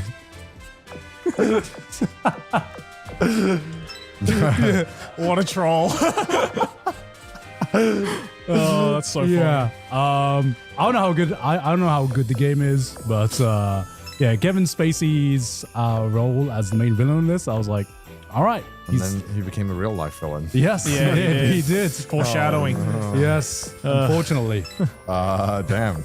Yeah. Yeah. It was amazing. But what's like other first-person? How many first-person shooters were there back then? Because I feel it was every other game. yeah, I remember. I remember when everything was So many. Yeah. No, but yeah, no, I mean, I played it and I thought it was really good, and I want people to know again. It's really fucking good. Fair And, enough. Is it the gameplay that's good, or is it the story that's the good? gameplay's basically Apex. Ah, They used okay. this to make Apex. Like this was the engine. Oh. Okay. So all the guns are the same as Apex. Oh, and okay, stuff. okay. Like, it's just this. Right. And then people are very angry because it means that we'll never get Titanfall 3 because of Apex. I see. 完璧に吸い込まれ I mean, fuck, Well, 87,000 I thought overwhelming was positive reviews. Titanfall a flop, or is it so success? Titanfall 1, I think, was successful. And Titanfall 2 came out, I think, the same weekend as Battlefield 1. And so I think it really struggled to find a player base. And then on top of that, I think this was a time that I felt like all that mattered was the online, and the online was okay. It was pretty good, like very nice mechanics, but it didn't have the staying power that other games quite had. And Battlefield has always done very well on its like first couple of weeks as a series, because the novelty is always quite fun for a lot of people, the scale of it all, you know? Yeah. You know, it always does really well in the first week, and then, you know, tapers off. Yeah. Normally. Well, You know, even like recently they had the beta for the new Battlefield game, and it was all the rage. It's the biggest beta in gaming history or something, Yeah, it right? was all the rage. You know, and this tends to be the Battlefield thing. When it comes out, insane hype, and it dwindles out pretty quickly. Yeah. And then it just becomes YouTube shorts clips, people doing crazy shit. yeah. The montages. That's kind of what it becomes. It becomes, that's right. It's like, all right, go back to the shorts. Have you seen that like retired war veteran that plays Battlefield or something? Yes, yeah. Oh, Like yeah, the the sniper. That's good. That's good. I like that one. I'm like, It's one of the most badass fucking compilations I've ever seen. Would you think, like, in like 40 years, when the people who have kind of grown up with the internet and they get like 60 and 70, do you think this will just be like half of Twitch and half of live streaming will just be boomers and old people who are, well, not boomers, I guess, it's the wrong term because it's a different generation, but just old people? yeah, I think. Do you think there'll be like a community of old people watching an old streamer? Well, you know, Probably. declining birth rate, right? Yeah. Who are the viewers gonna be? Well, they're gonna be us, right? Yeah. Who else is gonna... You want to market to the youngins, do you? Well, they're broken dumb and there's only 4 of them. Market to me. Sell me the diapers. I'm retired. I have all the time in the world to watch you stream. This stream is sponsored by Pampers Adult Diapers. I'm here for the next 3 hours telling you about it. I've shit myself during this ad read. But you'll never know. You might have seen the live stream fails clips of me shitting myself. And I assure you it was on purpose. You know what? I want that. Yeah. That's a future worth living for. Thanks for the 5, Geriatric Steve. Look, the young'uns will be using some kind of different. Will live stream even be like a thing in 40 years? Yeah. Who fucking knows? You know, or I think so. You think so? Yeah. In the form that is in now? No, not the same form. But Yeah. I think getting an immediate hook into someone and being able to watch someone personally and be parasocial, I think that's important. Yeah, I think people have always want to see things vicariously, you know, no matter what happens. Right. Do you think we're only going to? Do you think it's going to be the same kind of like content where it's about staying live all the time, the same kind of, or is it just going to be far more polished in like 40 years? Don't know. I mean, I think live streaming now, especially the people who are younger who are doing it, it is kind of a reality TV show that never turns off. Yeah. You know, Love Island, it's very popular as well, but you know, there's seasons, it ends, it wraps up, there's new cast of characters, but the live streaming, you know, they're basically what they're doing is basically just 24/7 reality TV. Yeah. It kind of gives off the same feel as like Big Brother. Oh, you know? absolutely. yeah, And it then is on Big top of Brother, that, it is kind of the cultural zeitgeist is kind of, you know, for the young, I hate saying the young people. The youngins. The Gen Z, you know, this is kind Is of. it even Gen Z anymore? Gen X? Gen X? Gen Alpha? Gen Is it Alpha. Alpha? Or Yeah. is it X? No, X is before us. Yeah. Yeah, that's what I meant. Wait, No. what do you mean? Like What? teens. No, No. before us is in older. Yeah, than us. older than Gen us. X is before millennials. Oh, okay, my bad. Yeah. Yeah. Gen Beta has already started. Wait, what's Gen X? Can you say Gen X? What's Gen X? Which Gen year X that? is 1980, mid 80s to the night. Sorry, Yeah. sorry. Yeah. Oh, 65 to 80. Wow. Okay, I didn't know it was Okay. that big. Yeah, no, I think the Gen Alpha. Yeah, Gen Yeah. Alpha. Yeah, I mean, this is like how a lot of the current like terms and popularity and all that shit is decided about. Yeah, and you just realize that every new generation goes through a different iteration of brain rot, Yep. and it just starts a new kind of cycle. And you know, they're probably going to be using a different platform because now, you know, Yeah, but I think the medium has always been to basically just watch people. It's always been a thing that we're interested in. I guess so. I guess you're right on Yeah, that. I don't think watching people is ever going to become. We're going to turn off it. But you know what's getting less popular? What? Just normal gaming streams, I guess.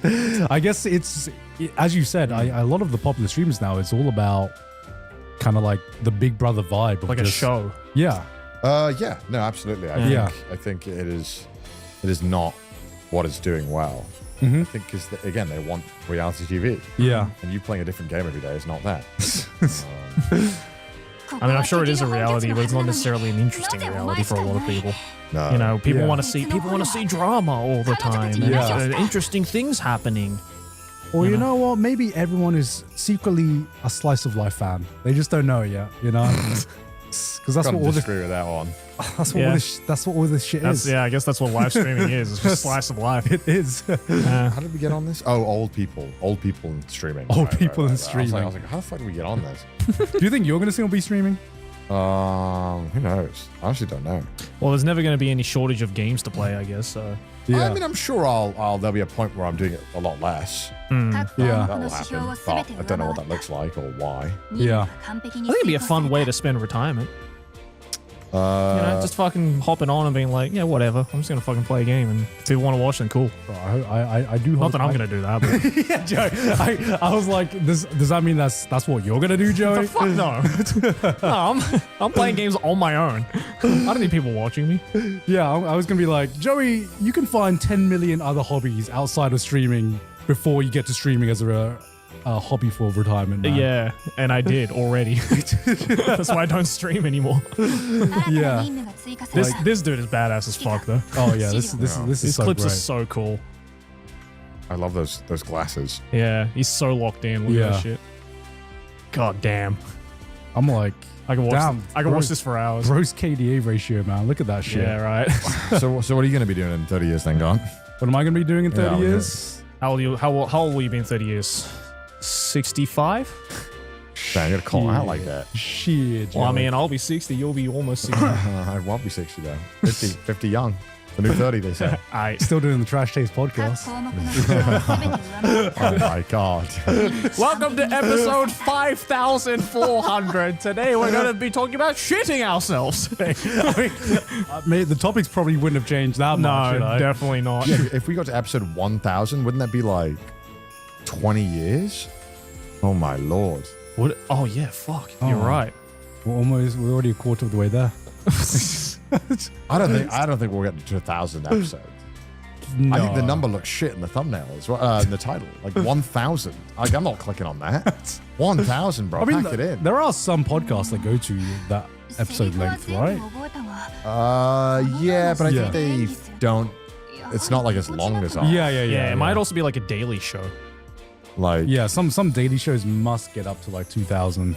Oh, yeah, 1 minute with Bob Brum. oh okay, yeah. And if you're doing 1 minute every day, very easy to batch record and just kinda, Yeah. Yeah. Like, I don't think there are a lot of podcasts I think have got to that point. But I don't. Yeah, Trash think- Taste will not. I'm pretty confident that we won't reach 2,000. No. We'll get to the point where our kids just take over from us. The second generation of Trash Taste. It'd be funny if it did happen that we do come back at what would have been on the time of the 2000 episode. Can you imagine that though? You know, Like, a so new, we come back to film one Right. yeah. because we're like 50. What are we been up to? When are we going to reach the age where YouTuber kids start collabing with the same YouTubers their dads collabed with? You know, Oh, that's fucking scary to think about. you know what I mean? God. Well, I guess it depends if the YouTuber who has the kid is like open enough for that kid to also be a YouTuber. I mean, I think it's going to happen. Yeah. I mean, there's This is like LeBron James playing with his son in the NBA. right. Yeah. He's Yeah. playing with his son right now. Yeah. I think. I'm not sure. I could be wrong. Yeah. Same thing. Yeah, same thing. Or like actors who had dads who also had like dads or moms who had like. No, famous I don't actors. think it's out of the range of possibilities. I think it's a matter of time. Yeah, I'm sure it'll happen. probably already happened somewhere. We're just not. Yo, can you imagine like fucking Felix's son just being like collabing with Markiplier and being like, you collabed with my dad 20 years ago. That's just so trippy. Yeah, I know, right? Like imagine being in Mark's perspective, just being like, what the fuck? What is going on? I've been doing this shit for too long. Oh my lord. Oh man, That would be That's- scary. Yeah, that's a trippy fucking idea. Would you man. let your kid be a YouTuber? I haven't had this question. I think no. No, Well, I mean, no matter what. No, okay, that's the wrong. I would, Uh-huh. but I just wouldn't let them do whatever the fuck they want. Oh, you would produce? No, I would like make sure they're doing things the right way. And I see. not I see. doing dumb shit. Right. Yeah. So if your dad, so if your son came up, if your little came up to you and was like, Dad, I found out about Kick yesterday. No, Can I start a Kick account? no, No, you can't do Shut up, you little. Can't stream on Kick, son. Can't do that, son. I mean, yeah, but you'd be like, all right, you got to learn how to edit though, and you got to do all the shit. Right, I got right. to learn how to do. Yeah. and whatnot. Even though editing is a lot easier now than it was. Yeah. I mean, let's be real. It's all going to be taken over by AI soon. Yeah. Yeah. Yeah. Sadly. There won't be this idea of, oh, I got to edit my video. It'll just be, I got to edit my video. Press this button. Maybe done. it's all going to be AI content in the end. Maybe your kid's going to start a content farm. My way of like feeling like I'm fighting back is anytime I hit AI voiceover, I just skip. Oh yeah, of course. I'm like, I don't want to hear it. I don't give a fuck. Just get a human. It's easy. It's getting to that point where there are sometimes where I'm like second guessing, is this an AI video? I don't know. Yeah, I mean, that's the scary part. Yeah. Yeah. And then you go to the comments and the first 17 comments is this AI? Like no one knows. Yeah. Yeah, I mean, I also think that's like on you though. Like, I think if I think it's AI, I think you've probably done a poor job of emoting and sounding like a human being. You've sounded too one-noted. Right. There are, it's so bad. There are some, I guess this is really bad in the video essay space. Yeah. Because, my God, some deliveries are so monotone that it's getting to the point where I'm like, I don't know if you're being monotone or if this is an AI voice right now. Because this is a new channel, so I can't tell. I can't tell anymore. You know what I've seen popping up? It's like, I'm sure you've been recommended the channel called Fern.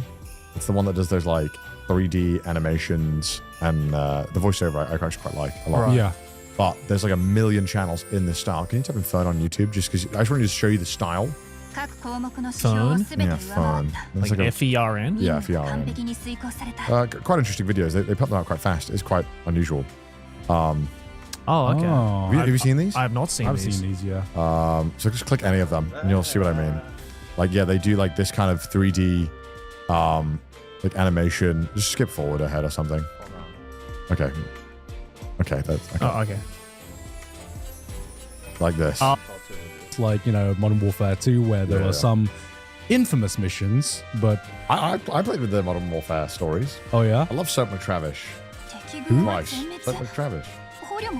What game is this from? He was in the Modern Warfare. He's the one with Oh, I never paid attention. Dude, the campaign in Modern Warfare 2 was amazing. Was it? Yes! Don't look at me, bro. What the fuck? I You don't didn't know? even fucking play the game, so. And then Google is the story from Modern Warfare good?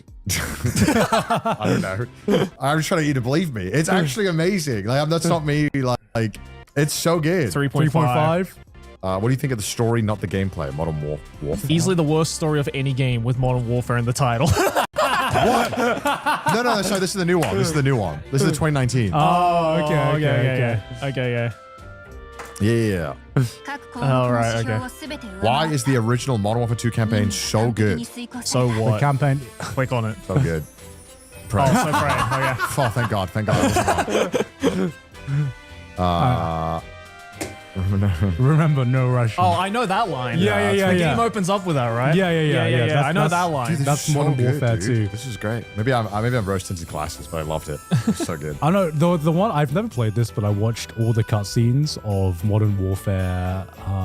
Modern Warfare, which the one with Kevin? Advanced Oh, Warfare. yeah, that one's bad. The one with Well, Kevin that's where Spacey. That's where the press F to pay respects comes from. Oh, Yeah. that's what that comes from. Yeah, this comes from that game. Okay. But have you played it at all? No, God no. Have you seen like some of the cutscenes with Kevin Yeah, Spacey? it's bad. I You saw think it. it's bad? Yeah, it's I bad. thought it was pretty fucking cool, man. I thought it was pretty good. I don't know. Maybe it was just Kevin Spacey, just commanding screenplay presence. Yeah, I mean, I guess he was probably good, but the Yeah. story was just such a mess in general. Oh, okay. Like there's this one scene. I can't remember the exact line, but it's Kevin Spacey addressing the UN or something like that. Okay. And he was like, let me make this crystal clear. Are we developing a virus to wipe out certain ethnic groups? No. Because we've already done it. And I was like, Wait, that goes hard. I was like, that goes pretty hard. Can you search this up? Wait, that sounds amazing. Yeah, I know. I was like, I saw that clip and I was like, I need to know what the plot line of this is because Oh, it's Wait, he's okay. Here we go. War on the He's UN. only there. got 23 minutes of cutscenes. Unfortunately, my appearance today has been clouded by a flurry of speculation that my company is developing a weapon of mass destruction which would be capable of targeting specific ethnic groups. Are we developing such a weapon? No, we are not. Because we've already developed it. But with all due respect, I remember seeing this and I was like, damn, I need to know what's going on in this game. That's such a banger scene, man. So awesome. That is crazy. That's such a perfect meme material, dude. Yeah. Oh my god. Yeah. So what the fuck is this game about? That's what I was saying, right? I was like, Scroll down. How many views does it have? 4.4 Oh million. my 4.4 God. million.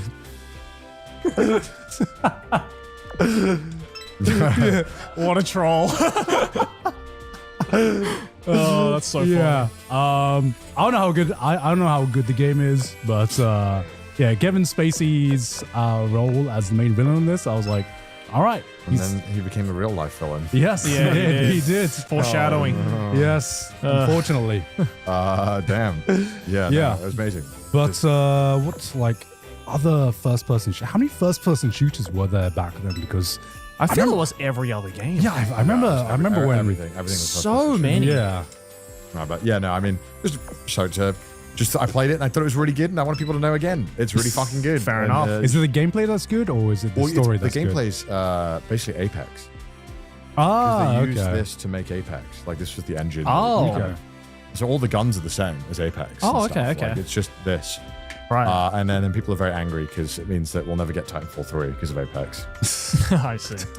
I mean, fuck, 87,000 I thought overwhelming was positive reviews. Titanfall a flop, or is it a success? Titanfall 1, I think, was successful. And Titanfall 2 came out, I think, the same weekend as Battlefield 1. And so I think it really struggled to find a player base. And then on top of that, I think this was a time that I felt like all that mattered was the online. And the online was okay. It was pretty good, like very nice mechanics, but it didn't have the staying power that other games quite had. And Battlefield has always done very well on its like first couple of weeks as a series because the novelty is always quite fun for a lot of people, the scale of it all, you know? Yeah. You know, it always does really well in the first week, and then, you know, tapers off. Yeah. Well, normally. Well, You know, even like recently they had the beta for the new Battlefield game, and it was all the rage. It's the biggest beta in yeah. gaming history or something, Yeah, it was right? all the rage. You know, and this tends to be the Battlefield thing. When it comes out, insane hype, and it dwindles out pretty quickly. Yeah. And then it just becomes YouTube shorts clips, people doing crazy shit. yeah. The montages. That's kind of what it becomes. It becomes that's right. It's like, all right, come back to this. Have you seen that like retired war veteran that plays Battlefield or something? Yes. Oh, Like the yeah, sniper? the sniper. That's good. That's good. I like that one. I'm like, It's one of the most badass fucking compilations I've ever seen. Would you think, like, in like 40 years, when the people who have kind of grown up with the internet and they get like 60 and 70, do you think this will just be like half of Twitch and half of live streaming will just be boomers and old people who are, well, not boomers, I guess, that's the wrong term because it's a different generation, but just Yeah. old people? yeah, I think. Do you think there'll be like a community of old people watching an old streamer? Well, you know, declining birth rate, right? Yeah. Who are the viewers gonna be? Oh my god, they're gonna be us, right? Yeah. Who else is gonna- you want to market to the youngins, do Yeah. you? Well, they're broken dumb and there's only 4 of them. Market to me. Sell me the diapers. I'm retired. I have all the time in the world Yes. to watch you stream. This stream is sponsored by Pampers and Diapers. I'm here for the next 3 hours telling you about it. I've shit myself during this ad read. But you'll never know. You might have seen the live stream fails clips of me shitting myself, and I assure you it was on purpose. Look, You know what? I want that. Yeah. That's a future worth living for. Thanks for the 5, geriatric Steve. look, the young'uns will be using some kind of different. Will live stream even be like a thing in 40 years? Yeah. Who fucking knows? You know, or it I will. think so. You think so? Yeah. In the form that is in now? No, not the same form. But Yeah. I think the immediate, getting an immediate hook into someone and being able to watch someone personally and be parasocial, I think that's important. Yeah, I think people have always want to see things vicariously, you know, no matter what happens. Right. Do you think we're only going to? Do you think it's going to be the same kind of like content where it's about staying live all the time, the same kind of, or is it just going to be far more polished in like 40 years? Don't know. I mean, I think live streaming now, especially the people who are younger who are doing it, it is kind of a reality TV show that never turns off. Yeah. You know, Love Island, it's very popular as well, but you know, there's seasons, it ends, it wraps up, there's a new cast of characters, but the live streaming, you know, they're basically what they're doing is basically just 24/7 reality TV. Yeah. It kind of gives off the same feel as like Big Brother. Absolutely. yeah, and it is on Big top of Brother, that, yeah. it is kind of the cultural zeitgeist is kind of, you know, for the young, I hate saying the young people. The youngins. youngins. The Gen Z, you know, this is kind Is of. it even Gen Z anymore? Gen X? Gen Alpha? Gen Alpha. Is it Alpha? Yeah. It's X. No, X is before us. Yeah. Yeah, that's what I meant. Wait, No. what do you mean? Like What? teens. No, No. before us is in older. Yeah, than us. older than Gen us. X is before millennials. Oh, okay, my bad. Yeah. Yeah. Gen Beta has already started. Wait, what's Gen X? Can you see Gen X? What's Gen X? Which Gen year X that? is 1980, mid I'm 80s fucking to the stupid. 90s. Sorry, Yeah. sorry. Yeah. Oh, 65 to 80. Wow. Okay, I didn't know it was Okay. that big. Yeah, no, I think the Gen Alpha. Yeah, Gen Yeah. Alpha. Ew. Yeah, I mean, this is like how a lot of the current like terms and popularity and all that shit is decided. Yeah, and you just realize that every new generation goes through a different iteration of brain rot, and Yep. it just starts a new kind of cycle, and you know they're probably going to be using a different platform because now, you know, Yeah, but I think the medium has always been to basically just watch people. That's always been a thing that we're interested in. I guess so. I guess you're right on Yeah, that. I don't think watching people is ever going to become. We're going to turn off it. But you know what's getting less popular? What? Just normal gaming streams, I guess. I guess as you said, a lot of the popular streams now, it's all about kind of like the Big Brother vibe of Like a just, show. Yeah. Yeah, no, absolutely. I think it is not what it's doing well. I think because again, they want reality TV. Yeah. And you playing a different game every day is not that.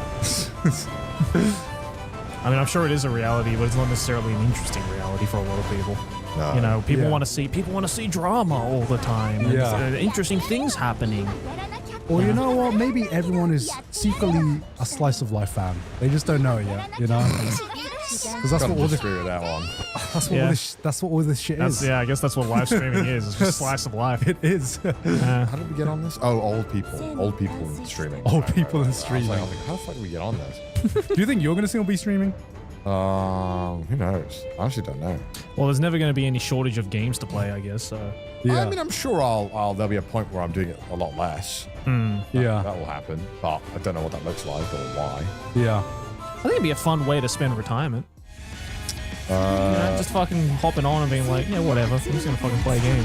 If you want to watch, then cool. I do. Not that I'm gonna do that. But Yeah, Joe. I was like, does that mean that's what you're gonna do, Joey? no, I'm playing games on my own. I don't need people watching me. Yeah, I was gonna be like, Joey, you can find 10 million other hobbies outside of streaming before you get to streaming as a hobby for retirement. Yeah, and I did already. That's why I don't stream anymore. Yeah. This dude is badass as fuck though. Oh yeah, this is These so clips great. are so cool. I love those glasses. Yeah, he's so locked in. Look at Yeah. that shit. God damn. I'm like, I can watch. damn, I can watch this for hours. gross KDA ratio, man. Look at that shit. Yeah, right. So what are you going to be doing in 30 years then, Gone? What am I gonna be doing in 30 Yeah, I mean, years? How old will you be in 30 years? 65? Damn, you gotta call him out like that. Shit. Well, I mean, I'll be 60. You'll be almost 60. I won't be 60 though. 50 young. The new 30, they say. Alright. Still doing the Trash Taste podcast. Oh my god. Welcome to episode 5400. Today we're going to be talking about shitting ourselves. The topics probably wouldn't have changed that much. You know? Definitely not. If we got to episode 1000, wouldn't that be like 20 years? Oh my lord. What? Oh yeah, fuck. You're right. We're already a quarter of the way there. I don't think we'll get to 1,000 episodes. No. I think the number looks shit in the thumbnail as well, in the title. Like 1,000. Like, I'm not clicking on that. 1,000, bro. I mean, Pack it in. there are some podcasts that go to that episode length, right? Yeah, but I think they don't. It's not like as long as ours. Yeah, it might also be like a daily show. Like, Yeah, some daily shows must get up to like 2,000. Oh, yeah, 1 minute with Bob Brum. Oh, okay, yeah. And if you're doing 1 minute every day, it's very easy to batch record. And just, Yeah. Yeah. like, I don't think there are a lot of podcasts that have got to that point. But I don't. Yeah, Trash Taste will not. I'm pretty confident that we won't reach 2,000. Nah. We'll get to the point where our kids just take over from us. The second generation of Trash Taste. It'd be funny if it did happen that we do come back at what would have been on the time of the 2,000 episode. Can you imagine that though? You know, Like, so we come back to film one Right. yeah. because we're like 50. What are we up to? When are we going to reach the age where YouTuber kids start collabing with the same YouTubers their dads collabed with? Oh, that's fucking scary to think about. You know what I mean? God. Well, I guess it depends if the YouTuber who has the kid is like open enough for that kid to also be a YouTuber. I mean, I think it's going to happen. Yeah. I mean, there's This is like LeBron James playing with his son. right. Yeah. He's playing with his son right now. Yeah. I think. I'm not sure. I could be wrong. Yeah. Same thing. Yeah, same thing. Or like actors who had dads who also had like dads or moms who had like. I famous don't actors. think it's out of the range of possibilities. I think it's a matter of time. I'm sure it'll probably already happened somewhere. We're just not. Yo, can you imagine like fucking Felix's son just being like collabing with Markiplier and being like, you collabed with my dad 20 years ago. That's just so trippy. Yeah, I know, right? Like imagine being in Mark's perspective, just being like, what the fuck? What is going on? I've been doing this shit for too long. Oh my lord. Oh man, That would be scary. Yeah, that's a trippy fucking idea. Would you let your kid be a YouTuber? I haven't had this question. I think no. No, Well, I mean, no matter what. no. Okay, that's the wrong question. I would, but I just wouldn't let them do whatever the fuck they want. Oh, you would produce.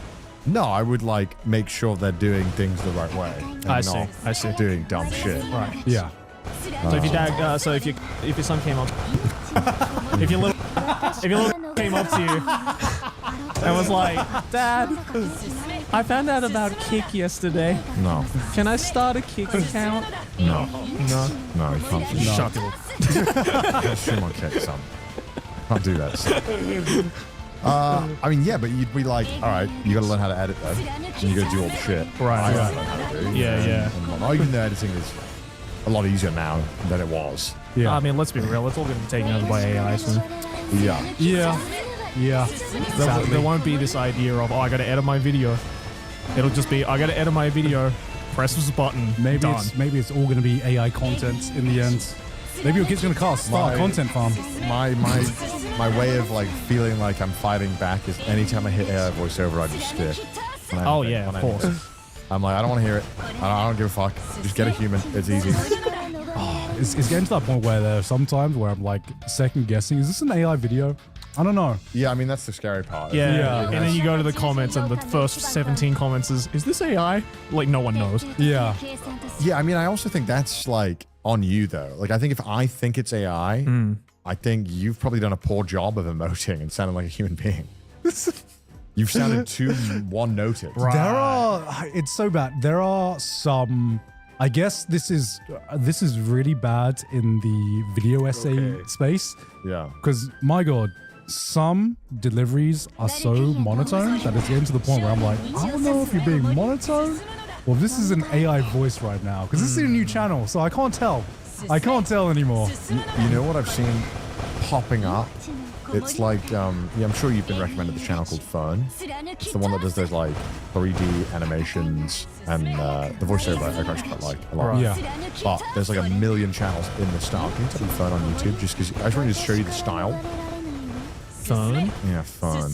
It's like a, F-E-R-N? yeah, F-E-R-N. Quite interesting videos. They put them out quite fast. It's quite unusual. Oh, okay. Have you seen these? I have not seen I've these. seen these, yeah. So just click any of them and you'll see what I mean. Like, yeah, they do like this kind of 3D like animation. Just skip forward ahead or something. Okay. Okay. Oh, okay. Like this. Oh, I see. Okay, Like this is there's so many channels that do this. Yeah, there's a lot. I see a lot of like YouTube Shorts channels do this Yes, as well. yeah, so many. Yeah. Yeah. I feel like it's like the next evolution of what they're going to be all be doing. It's no longer just JPEGs on the screen anymore. But you know, I've kind of got. You need to know how to use Blender now. Now I've watched so many videos. I've watched so many videos about like real like world events that now I'm like running out of unique, interesting world events that are well documented for people to retell. I'm serious. Oh, bro, What is this? What? And then now it's kind of become like slop to like go to a Wikipedia page or like steal an article Yeah. and just kind of retell it with a couple of animations. Yeah. And like it's kind of become a big thing now. I don't Yeah. know. I don't really watch videos like this all that much. So I do, but it's kind of like, damn, you're kind of exhausting world lore. Yeah, I guess. know, right? Or like You know? weird world events. Yeah. You know? right. Because it's always the same fucking 10 events on like a certain thing. Like, Yeah. you know, undocumented mysteries or something, or fucking worst ways to die. And it's always the fucking Yeah. Yeah. Right. Bifid dolphin thing. And, Yeah. you know, speaking of weird ass world events though, do you think that they've discovered life on Mars? I saw this. I actually read the paper. Wait. Oh, you read the paper? Is there like I read the paper. I haven't heard about this yet. You I went, actually read you the went to the paper. source Yeah, material? because you know. Wait, the Mars rover found something? Yeah. Okay. Right. Oh shit. So what they found, okay, I'm trying to remember my best to this. There was a process where they had converted or changed sulfurs, Right. and they'd found samples. And this is a process that could only happen like through biological means, like Oh. some life form. Yeah. Microbial life. microbiology, Like right. it had like Right, kind of right. changed the. I can't remember what it was. Yeah, but it was interesting. I read it because I've literally never read a scientific paper. It's probably a reason for that. Yeah, Because they're fucking they're boring. Yeah. I was reading this shit. I was like, when's it get good? But it was the one in Science, I think, or Nature, or whichever one it was, one of the Yeah. journals, whatever it was. And I actually sat down and I was like, you know what, fuck it, I'm actually going to read this. Yeah. Kind of regretted it. It was very boring. Yes. As they normally are. You know, and I didn't really understand much until I got to the start part and the ending part, where they kind of summarize. Right. The cliff notes. Yeah. Yeah. Yeah. But yeah, it was quite interesting. Oh, interesting. Yeah. So they are still, it's still like unsure, right? What? Yeah. So it wasn't. Well, they're trying to figure it out, I'm sure. Well, but they've been trying to figure it out for, from what I understand correctly, they've been trying to figure out for quite a while, right? And Yeah. it's basically gotten to the point where they've done a lot of tests, and I'll get to the point where we can't think of many other reasons why this chemical reaction is happening outside of life. It's not confirmed to be life, but a lot of signs are pointing towards life, which I'm like, Cool. man. Nah, I want the confirmation. I want the confirmation, man. Well, I mean, they're diligent scientists. They would never just, you know, Yes. publish that without, you know, seeing a fucking little alien walking around. We need Kevin Spacey to be like, have we discovered life on Mars? Yeah. No, because we already have. But like it's moments like this that make me realize, because like if this is true, if they've discovered life on Mars, Huge if true. But like, what does it do? absolutely huge if true. I mean, What does it mean? Huh? What does it mean for us? It doesn't mean anything. well, it means, It means that we're not alone in the universe. I think mean- we already know that. No, but No, now no, no, there no. is proof. I mean, okay, this is what it means, right? If there is life, if we find life in our next door neighbor, then that means it increases the chance of life developing on places other than Earth like so much.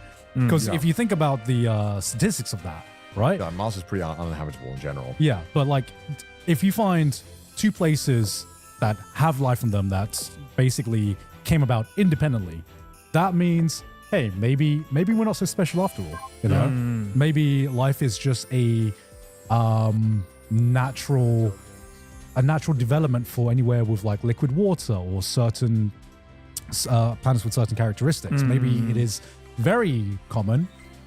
Maybe it's not. We don't know. But if this is confirmed to be life on Mars, then it's very highly likely that there are some moons on Jupiter that probably do also have life in them. Because wasn't it like Europa, right? Europa is made up of mostly water. I know there's another moon that is made up of mostly water as well.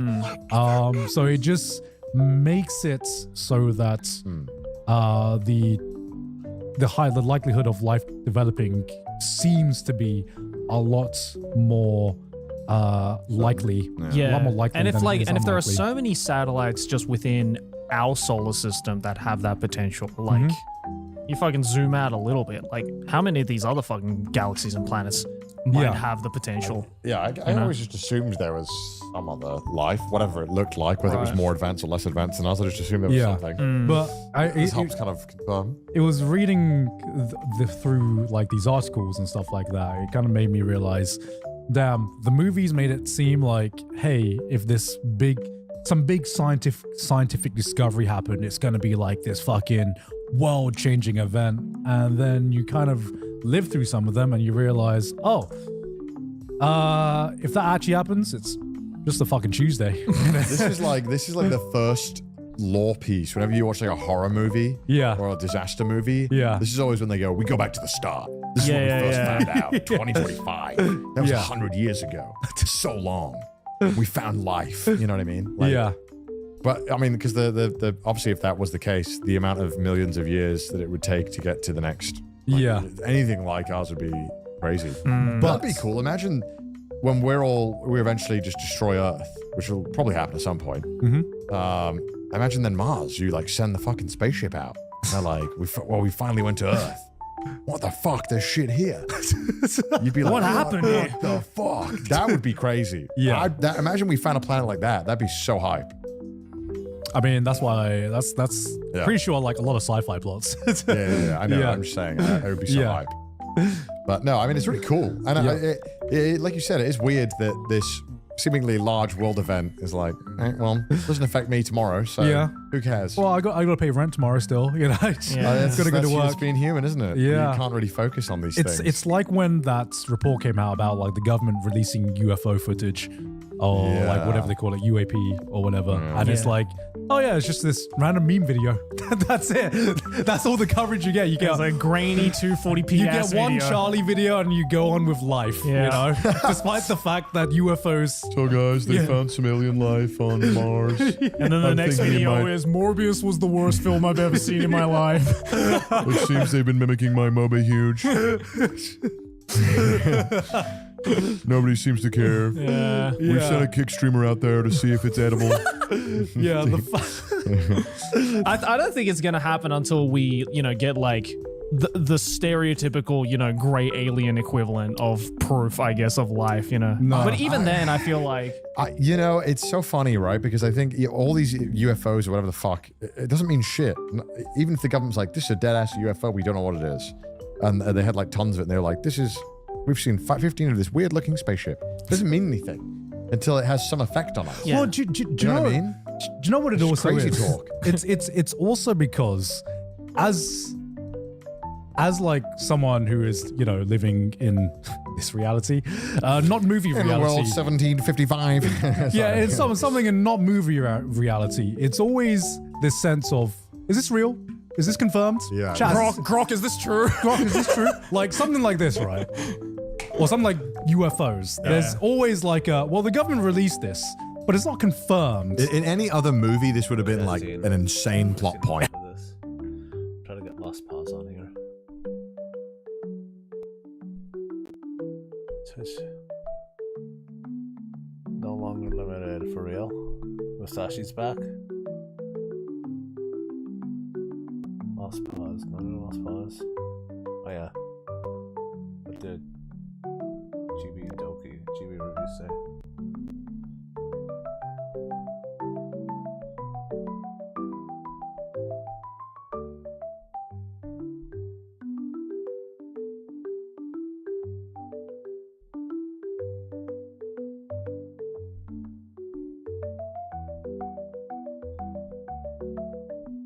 I hate being the bearer of bad news, but today I once again am tasked with being the bearer of bad news.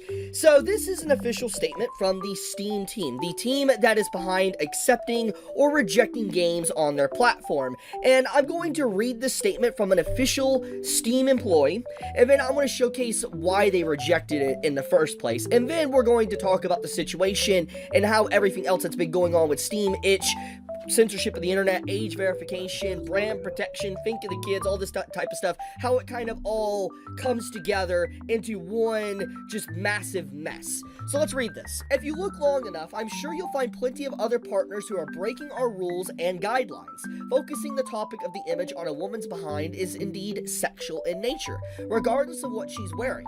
Your graphical assets can be viewed by everyone on the platform and should be appropriate for the store. Cheers. Their name was censored.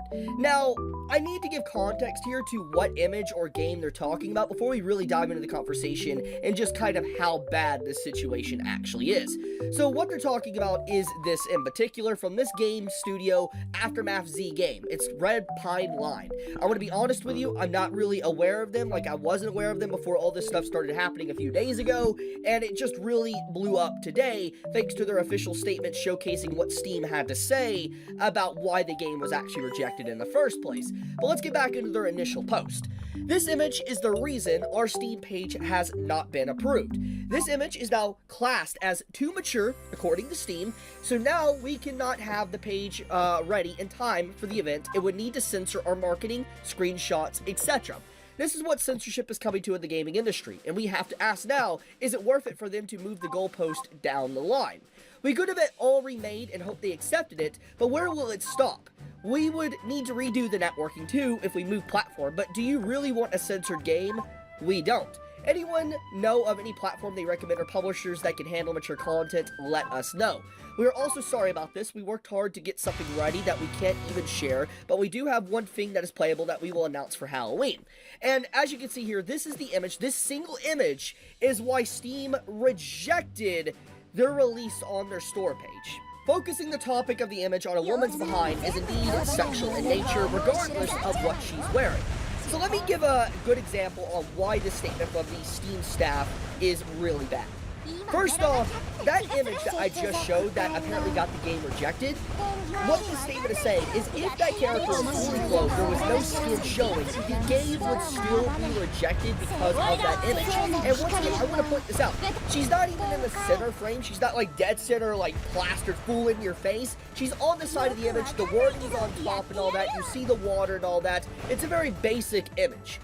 And the fact of the matter is that it's implied that this image alone, even if the character was fully clothed, like there was literally no skin, like her backside wasn't showing any skin, you would get your game censored. Like your game would be rejected on Steam because of this image. And that is the problem here with this Steam statement, like the statement from this employee. And this instantly makes me start thinking about what's been happening as of late, at least in just the last week alone. For those that are unaware, there has been a lot of games that have been trying to come out on Steam that are Japanese related, by the way, that have been getting rejected for another reason or that, basically just out of nowhere, just completely out of the blue. Their release on the Steam page is rejected and they can't even release the game to everyone to see, and they have to go to alternative sites or alternative, platforms to be able to release their game. This has happened like 3 to 4 times at this point now, and it's honestly pretty concerning. And as I've already made a video a few days ago, it straight up feels like it's targeting the Japanese. It's targeting Japanese creators, Japanese game creators and all that. It kind of feels racist and xenophobic to a degree. I've already went all into that in a previous video, so I'm not going to retread old ground. But the point of the matter is that it's very obvious that when I take a look at this situation, and now I look at this statement from a Steam employee, I feel like there is people within their staff, their moderation staff, that are compromised. They are pushing an agenda. They are trying to willy-nilly censor things, whatever they want. If they don't like it, they're going to censor it. They will go out of the way to target a certain series, but if it's probably content they're fine with, they'll let it fly under the radar. I mean, Steam even acknowledges, this employee acknowledges that you can find plenty of other partners who are breaking our rules and guidelines. They straight up admitted they are aware of it and know people do it, and regardless, they're still focusing on this one creator. And obviously there's thousands upon thousands of games, don't get me wrong, but the point of the matter is, it's very clear that whoever this employee is at the very least, they have some form of agenda, not just on, let's say, adult games, but also just on a woman being able to dress however she wants. This entire statement from this employee is pretty much saying that if a woman is wearing any clothes and she's in a image where you can just see her whole backside, like from her top of her head to the bottom where her feet are, you are sexualizing. That is a problem. That is actually insane. That is what this employee is saying. Like, I'm not gonna lie, someone like this does not deserve to be in the staff, moderation staff. They don't. They honestly, might be hot take, people might be upset when we say this, they need to be fired, replaced. And I hope that this is just one bad apple out of like maybe hundreds of employees that they have. But, judging by what we have been seeing as of late with a bunch of...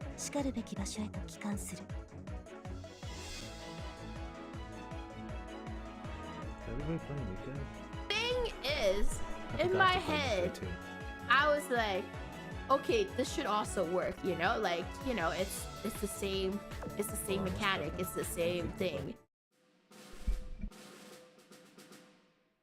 Tempesta isn't live anymore? Saba's not live anymore. It's an archived karaoke.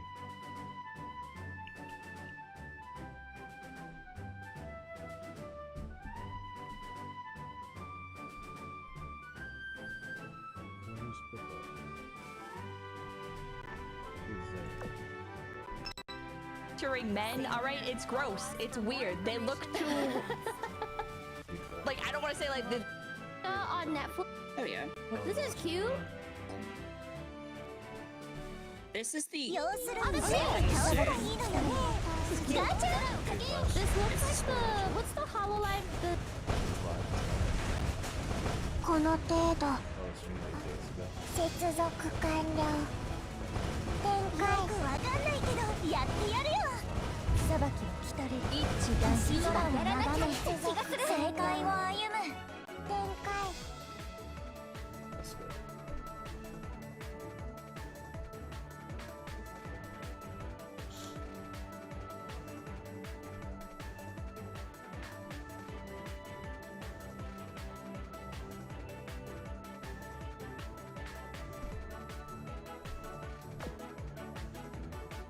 Really, Rev's just gonna repost this. 政務を完遂した Anyway, this is the biggest. Okay, this I gotta see. The biggest red flag.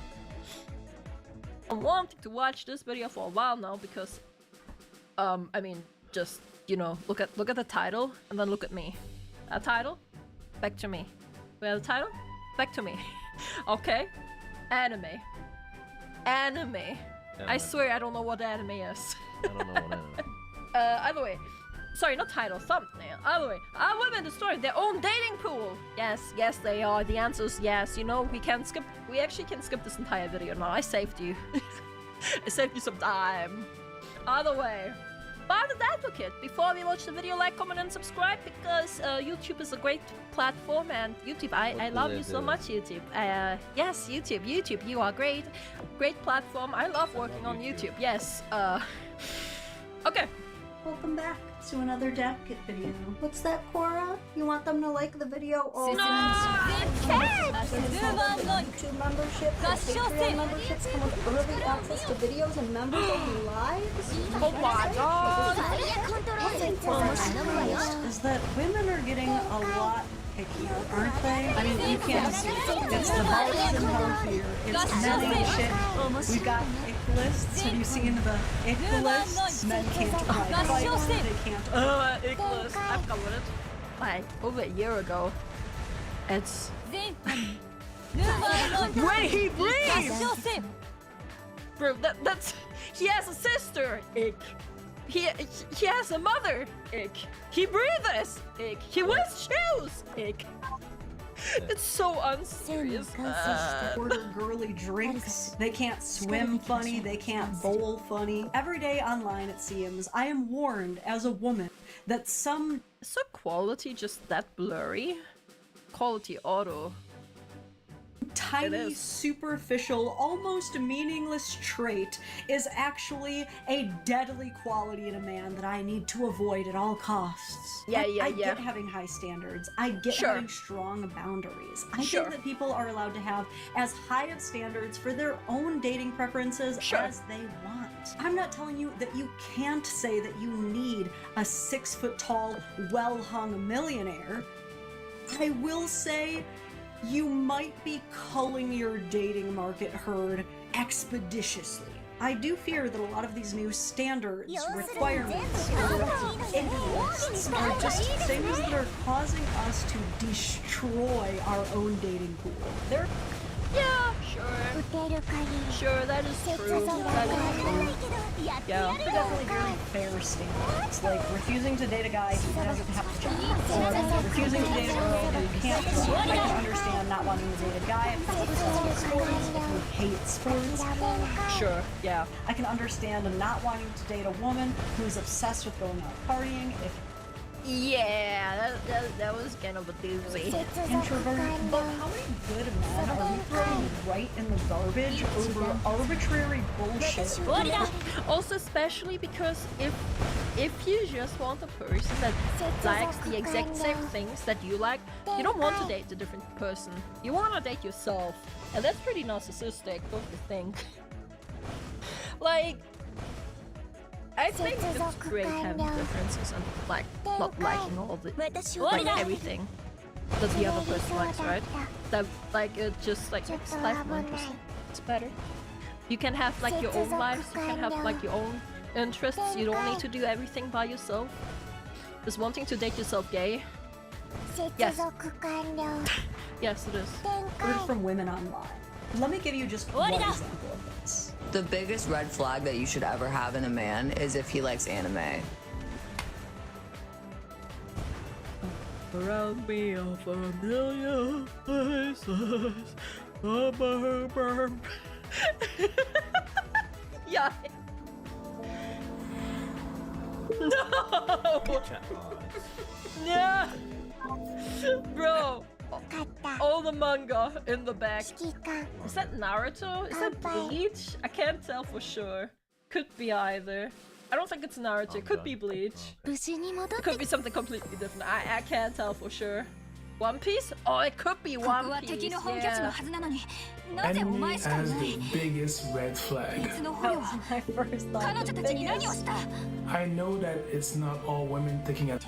Like, how's anime the biggest red? What about abuse? What about manipulation? What about animal abuse? Like, anime tops it all. Such because a lot of women are anime fans. Yeah, we don't claim her. It's just sad that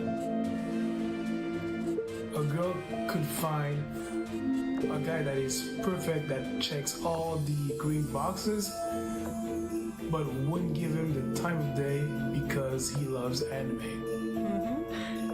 Because she considers that as the biggest red flag. Not being a player or a cheater. Oh, yo, there's Blue Exorcist. I only ever watched the first season of it, but it's pretty good. So this could definitely be One Piece. A lying piece of shit, or him putting his hands on women in a violent way. There it is! That's what I said! Loves anime? That's a no. That's a no-no. The creator who sent that to me is a guy named Greg Michaels. You should definitely go check him out. But really, we had the exact same reaction. Like, the biggest red flag, a guy's biggest red flag. Chat, I'm taking this one step further. The biggest red flag is if he likes VTubers.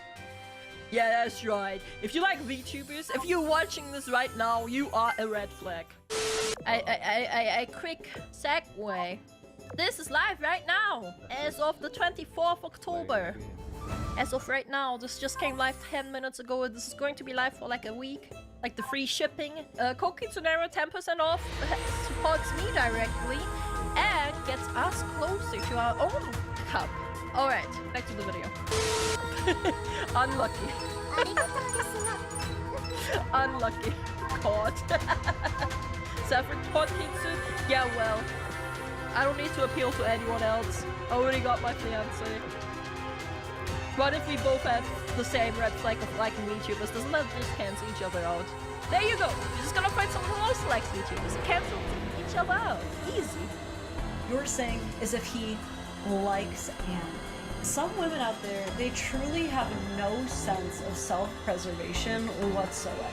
To me, either I'm really way too nervous or I'm just good at pattern recognition, but she strikes me as the kind of person who learned very early on in life, probably because there's really no sense of urgency for her to do anything else, that being popular, being socially accepted, is the number one most important thing.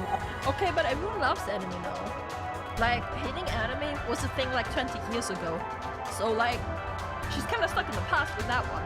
Bro, don't you just love it when you like know people that used to hate anime like 20 years ago, or like a couple old? Like back when you were in school, right? Back when it was like such a age. And like nowadays they're like, oh, I always loved anime. I was the biggest anime fan. I watched all the anime. Like, if you used to dislike anime, now you've come to like it, that's fine, but at least don't be a pretentious bit. Like, anime is great. If you've come around and like it now, that's awesome. People can change their minds. That shows growth. Why do you need to be pretentious? Above all else. Above ensuring that a man has emotional stability, can control his temper and attitude even during hard times, is friendly and humble and takes care of others. No, her number one priority is making sure that she is not seen some... Like, I'm sorry, that's all Jenna comes down to, is that she is conditioned to believe that, like, she's cringe. Anybody who watches anime is a nerd, an outcast, someone you just don't want to be seen with. She never grew out of that need to have these cliques and to attempt to be the queen bee of the cool. This is a person who established an us versus them at a very early... Oh, the us versus... I hate that mentality. Us versus them. And it's like even worse like nowadays. Like the us versus them mentality. Us versus them. I can't English, bro. That is how to say as an ESL. Like Jesus. The age and is probably just never going to change. I can tell you this, he's certainly a person who has never actively gotten to know someone who likes anime.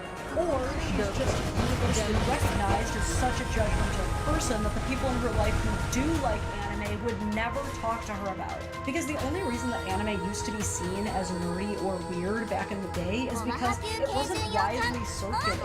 It wasn't viral, it wasn't super popular, and so people just didn't really understand it. Let's be honest, America was also really mad at Japan for a while. We know now that watching cartoons as adults is perfectly fine, and if we would have known it back then, we wouldn't have completely outcast those people. Bro, I remember like when like anime just like started airing on TV, right? Like early 2000s, when like Dragon Ball Z was like airing, right? Like in Germany. This is my world German girl right here. There was an ad on the channel's called RTL 2, RTL2, because there was also just RTL, right? Either way, that's where the anime aired, and there was an ad that like said like I think it was like playing monochrome. It was like a teenager talking, saying like, my mom always says that anime is just for adults and I shouldn't watch it. No, anime is for everyone. Something along those lines. I don't know, any German peers or anyone who had like that channel remember that ad? Oh my god. The only reason those people were outcast was because of people like the person who made this video. Not because there's anything actually wrong with anime. Let's get a pretty anime, like Pokemon, for example. Pokemon! A show in the game that has united generations. People are already playing Pokemon with their kids. Where is the red flag? You want to know something else funny? I bet you every gym crush she has ever had has Dragon Ball Z music on their playlist while they're Guaranteed! Guaranteed! I knew a friend who once he was in a relationship with his girlfriend, his partner advised him to sell his dinner because he stopped watching anime and he knew circle friends who wear more boobs than us. She was left me 6 months later. Yeah, he should have left her when I forgot. Like, Jesus Christ, I watched the whole bear. Now, because of some cultural differences, I can see how some people see anime as maybe being like more perverted than typical. Yeah, that's what my mom always said about One Piece, and she didn't want me to watch One Piece. I watched it anyway. Cartoons. Fan service is a thing, but getting on a high horse about it and pretending like American culture is so much more morally superior and above that is dumb. Like, come on, we can be gross too. But more importantly, there is so much more to anime than that. There is probably an anime for every single interest. There's anime for children, there's anime for teenagers, there's anime for adults. Just anime. And then there's like anime for all kinds of genres. Anime isn't a genre. Everyone who's watching this video already knows. Anime is a medium. It's out there in the world. You like to cook, there's an anime for that. You like farming, there's an anime for that. Fashion, you like horses? There's an anime for that. Like, really think about this. You have decided that the most dangerous and harmful quality that a man could possibly exhibit is being interested in a form of animation that can take on so many various shapes, sizes, worlds, and imaginations. Huh? And you might be thinking, when you phrase it like that, it doesn't sound so bad. Guess what? Because it's never been bad. What I described is what anime has always been. It's just so short-sighted and reductionist to automatically assume that anyone who likes anime must be nerdy or antisocial or childish. Hayao Miyazaki's work, for example, is not only stunningly diverse with some of the most well-written characters you will ever see, but his work also focuses on compassion, community, resilience, and how our place. I still gotta watch the Miyazaki's latest movie, like the one with like the bird guy thingy, like Jason. I haven't seen that one. I hope it's good. Like, didn't he literally come back out of retirement just to make a movie? The reason so many athletes love the story of Naruto, for example, is because it focuses a lot on the bonds between rivals and teammates, as well as things like forgiveness. Is that true?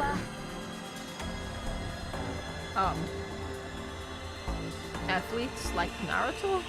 I feel like that's a normie tag. Never forget how useless Sakura. I feel like that's a little bit of a normie tag there. Like, athletes? Naruto? First I've heard of it? Yeah, same.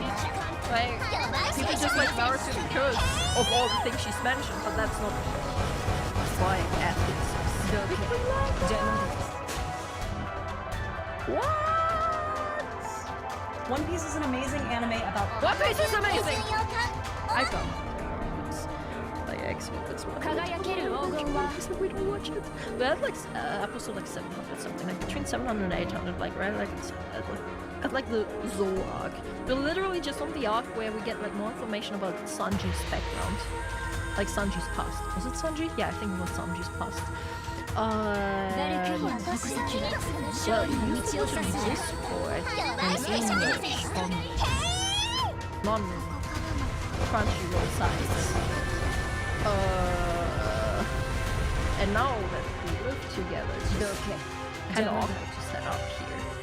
Because Crunchyroll doesn't have English dub, only as German. Not even German dub, but only as Japanese with German dub. Like German sub. Like I'd like to watch it in Japanese, but not just with German subs. That's weird. Netflix has the English dub, not for me. Not for me. VPN doesn't work. doesn't work on those websites for me. I also hate that Hassan thing. And it's like, oh yeah, it's just like a movie. Like, shut the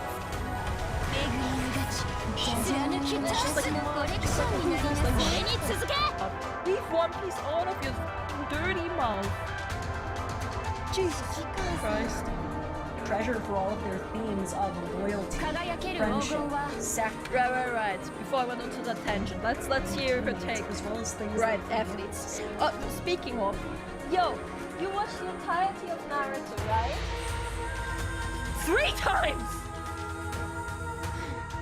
And when I say Naruto, it's both Naruto and Naruto Shippuden, not just the first one. Okay, I don't know. Have you ever heard that athletes, especially like Naruto, because of all the positive things in Naruto? Have you ever heard that? Thank you. That's, I don't know, just that people claiming that athletes like Naruto because it's about like training and like rivalry and overcoming rivalry and right. Yeah.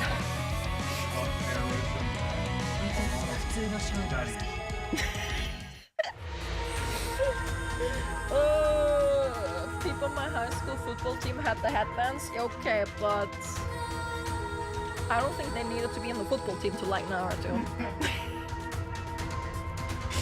One Piece is an amazing anime about pirates, which a lot of people treasure for all of their themes of loyalty, friendship, sacrifice. The art's cool, the storylines are great, but guess what? Anime is also good for the economy. Remember the the economy! Syria earthquakes in 2023? Pokemon donated $5 million to restoration efforts. The creator of One Piece, Oda, also donated $8 million to relief efforts. And good guy. Anime conventions have raised millions of dollars for hospitals and research as well. Yeah, I'm sorry, but my final response is that if you're gonna call a guy a red flag just for watching anime, that says way more about you than him. Saying it's the biggest red flag tells me that you care more about clout and image than you do about yeah, it's image. Not necessarily clout, but image. Sincerity, honesty, character. Anime fans are engaging with stories that talk about friendship, perseverance, and creativity.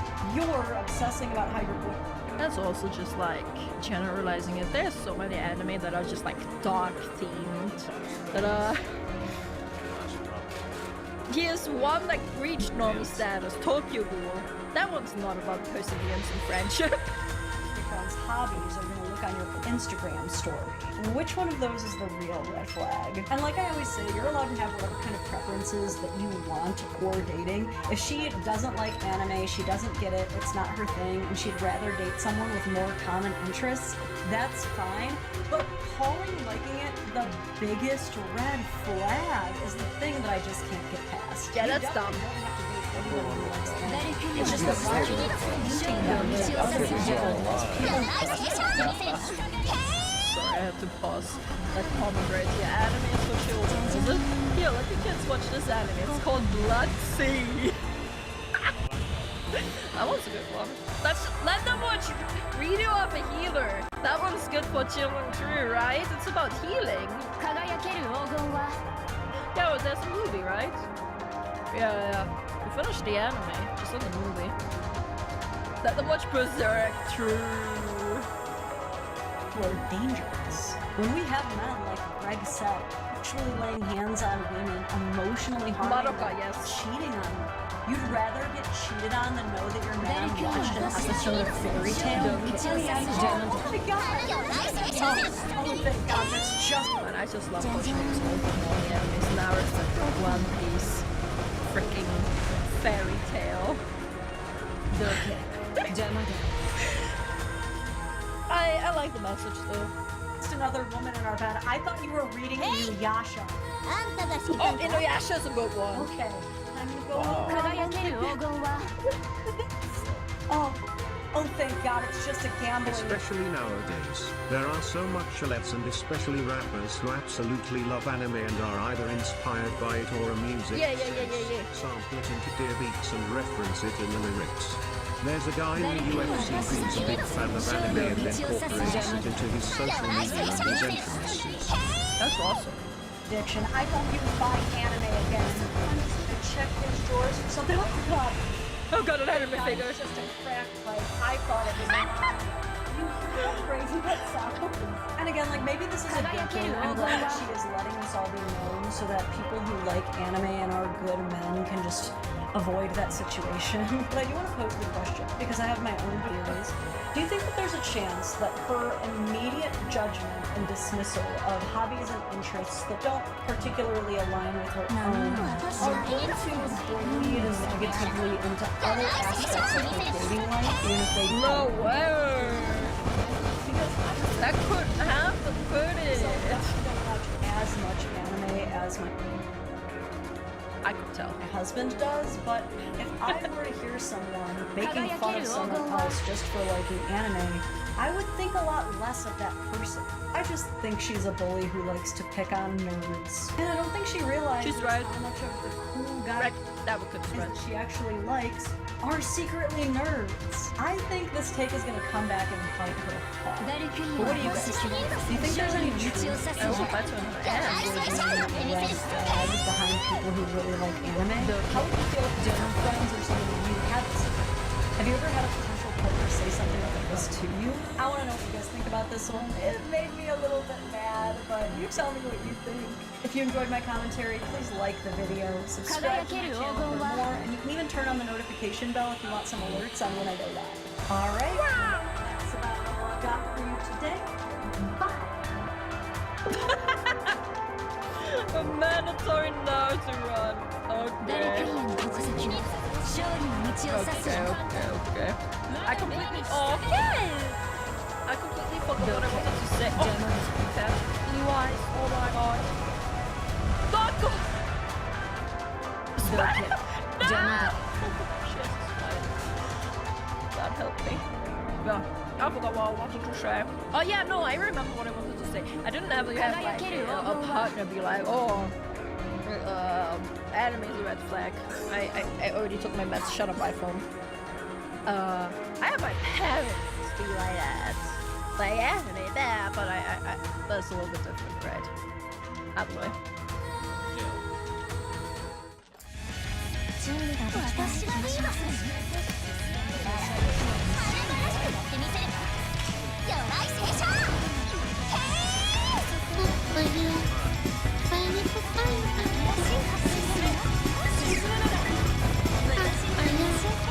let's do a super size. How documentaries live?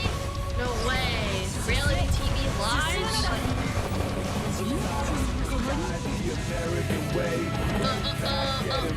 Yeah,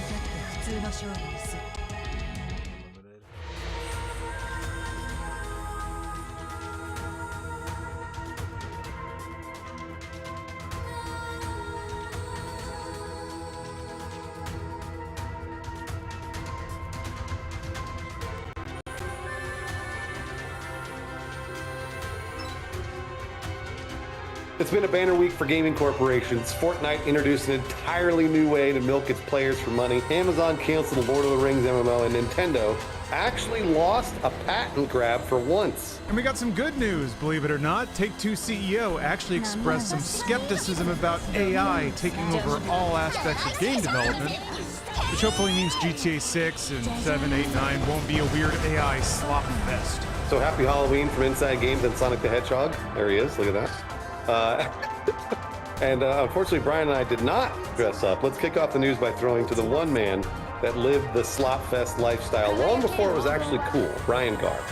I'm dressed up as the teen who just brought a bag. Just give me candy. So yeah, let's talk about Nintendo. They just hit a snag in their quest to patent one of gaming's most familiar moves, catching creatures. Yeah, the Japanese Patent Office has rejected a Nintendo patent application. It described a capture mechanic similar to the one used in Pokemon Let's Go, Pikachu, and Eevee. The filing submitted in 2024 outlined how a capture item hits a character in the game, prompting the computer to decide whether the catch is successful And if so, making that character owned by the player. But luckily, and unlike the United States, the JPO wasn't convinced the idea was new.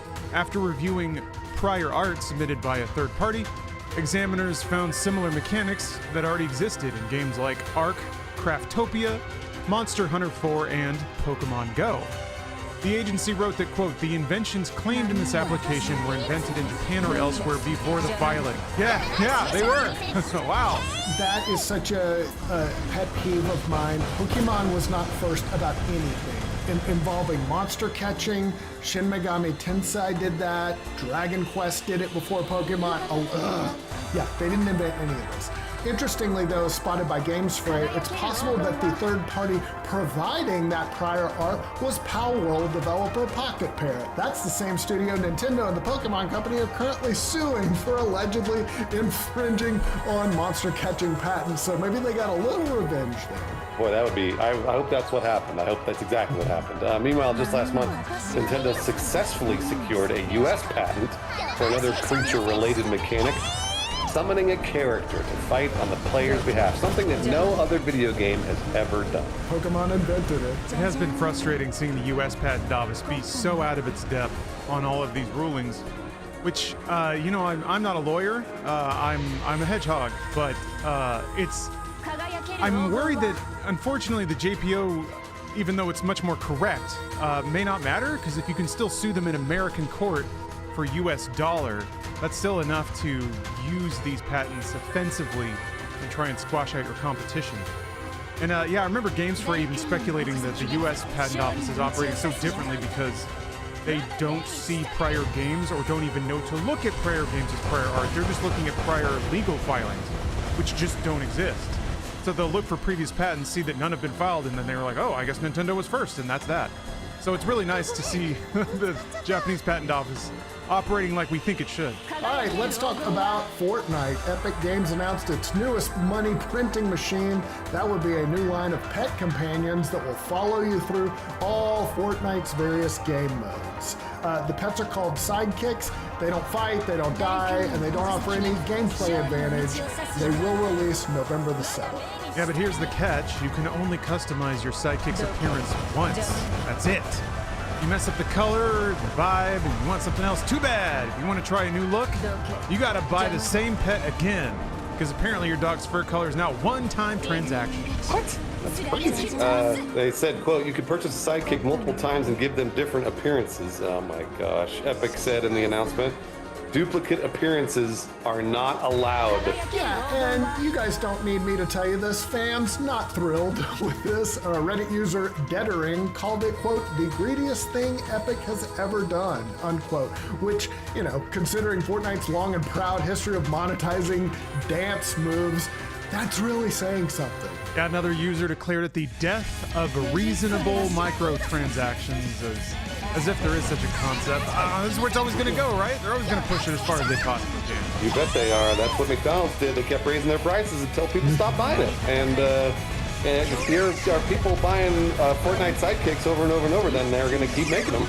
But yeah, people are going to buy them, of course, because, if there's one thing Epic knows, it's like they may hate the V-Buck machine, but you're still going to play, or enough of them are still going to pay $15 for a banana dog and a hoodie. So yeah, of course it is. Now I want to see this banana dog, but it'll just tempt me. Is it really, hey, Brian, is it really $15 for a banana dog? I'm sort of being hyperbolic there. Oh, thank God. I mean, I guess it probably could, and I wouldn't be surprised. They range from, there are 1,500 V-Buck sidekicks. Then there's a 1,000 V-Buck sidekick. Yeah, it's from 1,000 to 1,500. Well, we're all going to buy peels after this episode, even though we told you that it was expensive. That's right. All right, let's move on and talk about Amazon and the massive layoffs. In a news that will surprise absolutely no one who's been paying attention to Amazon and the upheaval going on, they have reportedly canceled their second attempt at making a Lord of the Rings MMO. How many times can they do this? The bad news came courtesy of Ashley Amron, a senior gameplay engineer at Amazon Games, who posted on LinkedIn she was part of the latest round of layoffs. She wrote in a now deleted post, quote, this morning I was part of the layoffs at Amazon Games alongside my incredibly talented peers on New World and our fledgling Lord of the Rings game. Y'all would have loved it. We love every game that gets canceled. It's aggravating. Amazon has yet to comment on all this, the cancellation specifically, but the timing certainly checks out. Considering that New World, their 4-year-old fantasy MMO, is also being shut down, or put into maintenance mode, I guess. Servers for New World will stay up through 2026. Yeah, they're shutting it down, but you might have until January 1st, 2027. But yeah, this was, like I said, this was Amazon's second swing at Middle-earth. The first Lord of the Rings MMO was announced in 2019. That died a couple years later after a contract dispute with Tencent. Amazon tried again in 2023 with a new partner, Embracer Group. We never saw much of it though, and sadly now we never will. Roughly 14,000 employees are reportedly affected by Amazon's latest layoffs. We reported on this just a couple of days ago. And speaking of New World, a petition by players to save the game has attracted an impressive 16,000 signatures. But probably need a whole lot more than that, which is a bummer. It's a bummer. There was renewed interest in New World after their most recent update, but its player base is really cratered. After the announcement this week, its player count fell from 41,000 to just 9,000 players. Yeah, it's like sticking around in the bar after they turn all the lights on and they cut the house music. It's just not a good place to be. Yeah, and like, I'm a fan of MMORPGs. Like, I like the genre. I played all the big ones, and I put a substantial amount of time into New World, and like, it had problems, definitely had issues. There wasn't a lot of end game, but like, it was also trying to kind of move MMOs into like a modern era, because WoW still dominates and that kind of. But New World had great action combat. The sound effects were incredible, and it was like a big budget. Take-Two, and interestingly, Take-Two CEO Strauss Zelnick not losing any sleep over AI taking his developers' jobs. Speaking at CNBC's Technology Executive Council Summit this week, which none of us will ever make enough money to attend, the executive behind GTA and Borderlands said that an AI-built Grand Theft Auto would be bad. Hey, well, that's good to hear, I guess. Zelnick asked rhetorically, could we push a button tomorrow and create an equivalent to Grand Theft Auto on the marketing plan? And here it is. The answer is no. A, you can't do that, and B, I am of the view that you wouldn't end up with anything very good. You end up with something pretty derivative.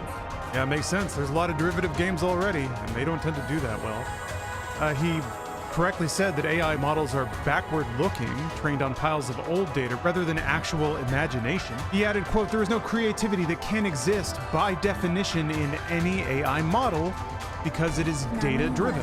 He credited Rockstar's extraordinary team for crafting worlds that approach perfection, and promised that Grand Theft Auto 6, which is due next year, will showcase what actual human creativity can do. So, kind of nice words from a CEO. I don't know. I liked it. Yeah, very strange for any executive to speak about the merits of creativity and any creative aspect to a room full of investors or rich people. Yeah, an executive council summit. That stuff is almost always just focused on the business side of things, which usually makes their comments seem extraordinarily cold to us. But yeah, to espouse the value of human labor to a room full of people that can't wait to get rid of it. It's pretty rare, pretty cool. You're the magic. Like, you as a person and your human creativity, AI will never be able to do that, to do all the crazy stuff you can think up. So, yeah. All right, let's do a 5-second review. All right, I'm gonna try to keep this to 5 seconds because somebody pointed it out in the comments last week that they were never 5 seconds. So here goes. This is Dragon Quest 1 and 2. If you liked the 3 HD 2 remake, you'll also like this. 1 is really short, 2 has an insane difficulty spike, but I think they smoothed it out in this one. But it's really awesome. You should check it out. It's a seminal JRPG. Nicely done, Brian. Way to go. The title of this game is about 5 seconds long. Dragon Quest 1 and 2 HD 2D remake. So, nicely done. They really need to smooth those out. It is rough. Awkward names, but hey, Insight Games is yet again on your side. We got some free games for you to pick up, and some of these titles are quite long as well. Epic Games is giving away Bendy and the Ink Machine, and also Five Nights at Freddy's Into the Pit. Got some spooky games for you. Same on Amazon Prime Games here. They're giving away Halloween Stories Horror Movie. That's an object-finding game. A game called You Will Die Here Tonight, which is a cool throwback survival horror kind of thing. And Werewolf the Apocalypse Heart of the Forest. And this is another little freebie here. Good Old Games is giving away Stasis, which is a top-down point-and-click adventure game. So good crop of spooky games for your spooky day. Please enjoy. Now let's look at some games we can spend money on. Oh man, just what I wanted. We're not going to talk about the Fortnite sidekicks either. Up first, Tales of Old, the Dominus. The battle of the brides is lost, but your tale of rebellion and vengeance begins. From the ashes forge your dominion, claim settlements, command men, and rise in a kingdom torn by corruption and civil war. It comes to PC on November 3rd. Europa Universalis 5. Use war, trade, or diplomacy to satisfy your grandest ambitions and dominate 5 centuries of history in the newest version of Europa Universalis, Paradox Interactive's flagship historical grand strategy game. Comes to PC November 4th. Football Manager 26. Ooh, this game will allow you to step into the dugout and experience the future of football management. The game-changing UI overhaul primed for the modern manager brings clarity and fluidity to every interaction with the new portal, your gateway to the wider footballing world. I've actually been, somebody was hyping this one up for me. Apparently they skipped last year to make this Football Manager the good one. Anyway, it's coming to PlayStation 5, Xbox Series X and X, PC, iOS, and Android on November 4th. Up next, Biped 2. This is a co-op action-adventure game with a strong focus on moment-to-moment collaboration, alone or between 2 or 4 players. It comes to every single platform on November 5th. Plague Gun. A plague-mutated doctor fights through wave after wave of infected husks in this fast-paced roguelike pixel shooter. Equip cursed masks, wield biomechanical weapons, and mutate your build as you survive a kingdom undone by immortality. Comes to PC November 5th. Hyrule Warriors, Age of Imprisonment. In this game, you battle hordes of enemies in the untold story of the Imprisoning War. Experience the complete true story of Demon King Ganondorf's invasion that was briefly shown in The Legend of Zelda Tears of the Kingdom game. This comes to Switch 2 on November 6th. Brian, did you find every Steam game for this week and put the list? There's like 7 left. I'm so sorry. Yes, I'm not sure which are just. I think I tried to call them. I actually cut a few out. It's great. It's great. It's a great time. I'm always giving you shit. I love doing it. Up next, Siberia Remastered. Rediscover the Clockpunk universe of Benoit Socal and this fully remastered version of the first Siberia game. Join Kate Walker and Oscar, a strange and charming automaton, in pursuit of the brilliant inventor Hans Vorarlberg, and embark on an adventure more immersive and poetic than ever in the clockpunk genre. It comes to PS5, Xbox Series X and S, and PC on November 6th. Up next, There Are No Orcs, an RTS roguelike hybrid with auto-battling troops, master building placement, swarm your enemies, and smash their defenses with unit commander combos. Sounds fun. Comes to PC November 6th. This one looks cool. It's been bouncing around for a while. Unbeatable is a rhythm adventure where music is illegal and you do crimes. Follow the story of Beat and her band on the run in a narrative experience full of big emotions powered by arcade flawless rhythm gameplay. That's very much my kind of thing. Unbeatable comes to PS5, Xbox Series X and S, and PC on November 6th. And we finally made it to the last one. Pizza Delivery is a narrative exploration game with puzzle elements focused on connecting with people. Share pizza with charming characters to uncover their stories and your own. Drive and explore a strange, meditative world filled with secrets. Comes to PS5, Xbox Series X and S, and PC on November 7th. Woo, what a stretch. So many games. We're called by God to read all these games to you. So thank you for waiting through. There's so many games to cover. But thank you for choosing to watch Inside Games. We're closing up the roundup now. Hey, consider subscribing to the channel if you enjoyed the show. We also have a Patreon that's got free memes. All of our content gets posted there with one free meme of the day. So check it out and consider supporting us to Patreon if you like. Otherwise, we'll see you next time on Inside Games. Thanks, everybody. Happy Halloween.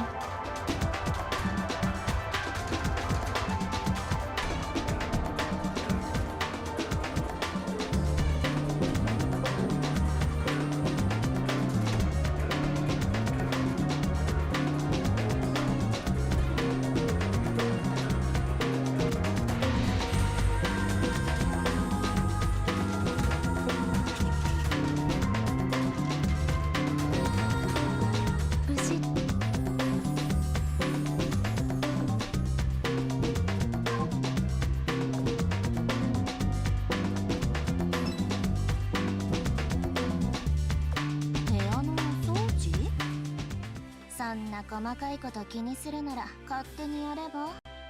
私にはもっと大事なことがあるから。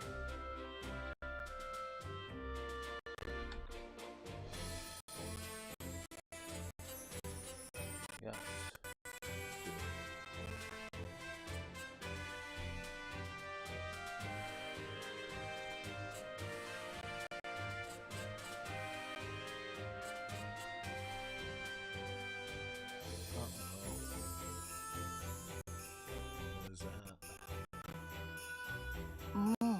しょうがないじゃない。お宝の中から部屋の鍵を見つけて、ベッドから扉までの通路を探さないといけないし。これで敵を全部沈められるわね。だから出かけるのがだる。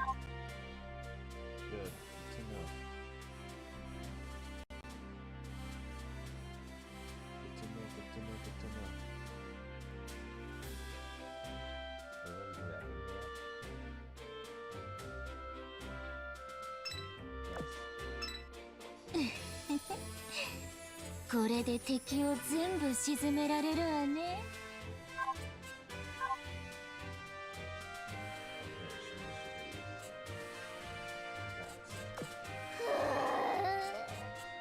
めちゃひま力比べだ。指揮官が勝ったら金貨1箱あげる。コーツが持ってる瓶の中身の方が気に。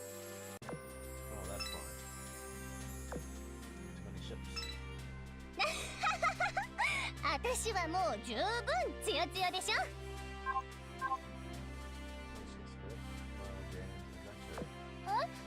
住む場所を変えちゃダメなの？ただ安心して暮らせる場所にしたいってすごく合理的な理由でしょ。もう指揮官ったらお願い。強くなったら私んちももっと安全になる。この世界で一番難しい選択ってどうしてもやりたいことが同時に2つできた時、どうすればいいですか？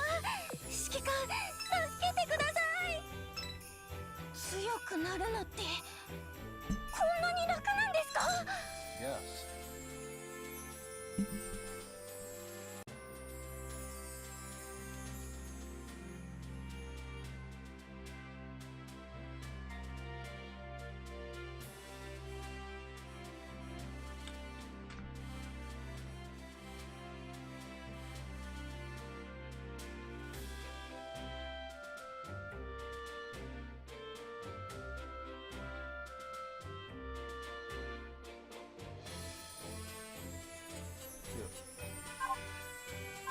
Is that everybody?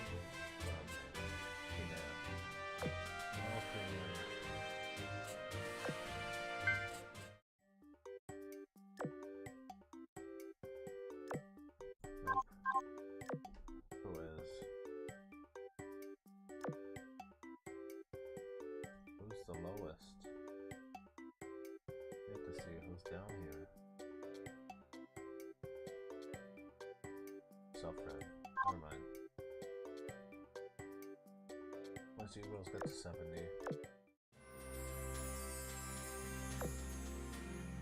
Event exchange. Oh yeah, this is event exchange. The cannon. Oh yeah, I need the cannon.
目的を持って進むその姿はこういう状況を今時の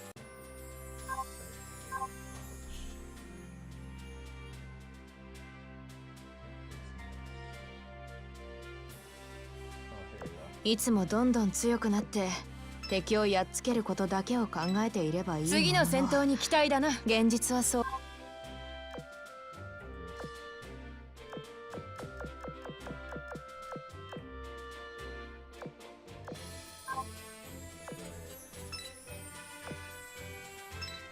次の戦闘に期待だな。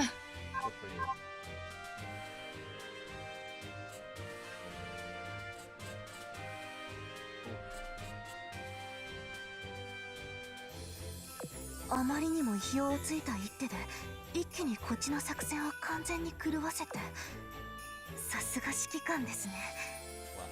もう少し考えさせて。今逆転してみせますから。計画の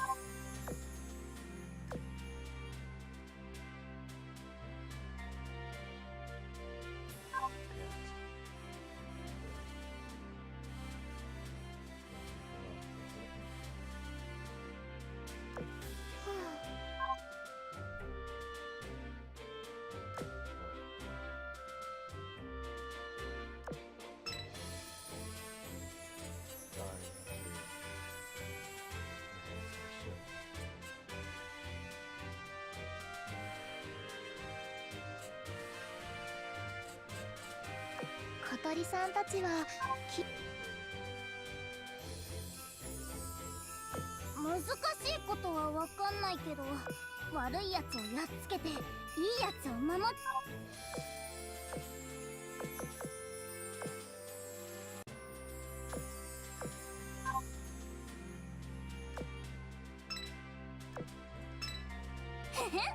俺様の活躍を楽しみにしてろ。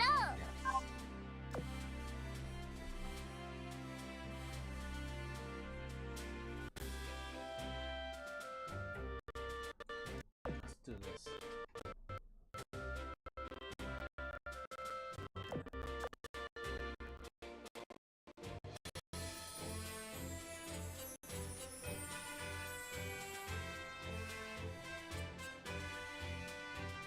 Hi, I'm Mari. Hope you're having a good day, and I hope this video makes today just a little bit better.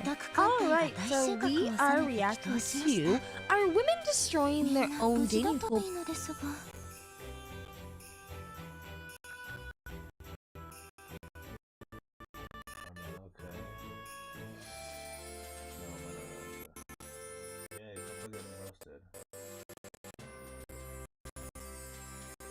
Wait, I need to tell you guys. I went to a maid cafe with Pippa. It was a very spontaneous decision because we were hungry and we didn't want to like walk around to find something to eat. We were just like, whatever it's the first thing we see with food, let's just go in because it was so hot. And it happened to just be a maid cafe.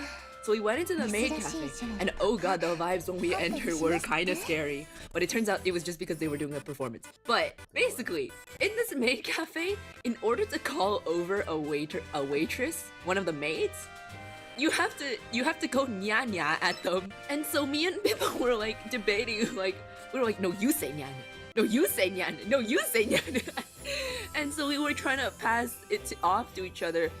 But Pippa was like, okay, I'll do it. I'll do it. I don't think she realized that there needed to be like a maid near us to go nya nya at. So she just, in the loudest voice possible, just screamed, nya nya! And not a single soul looked at us. And it was so funny. Poor Pippa. Not a single soul even raised their head. They're like, dude, those gaijin over there.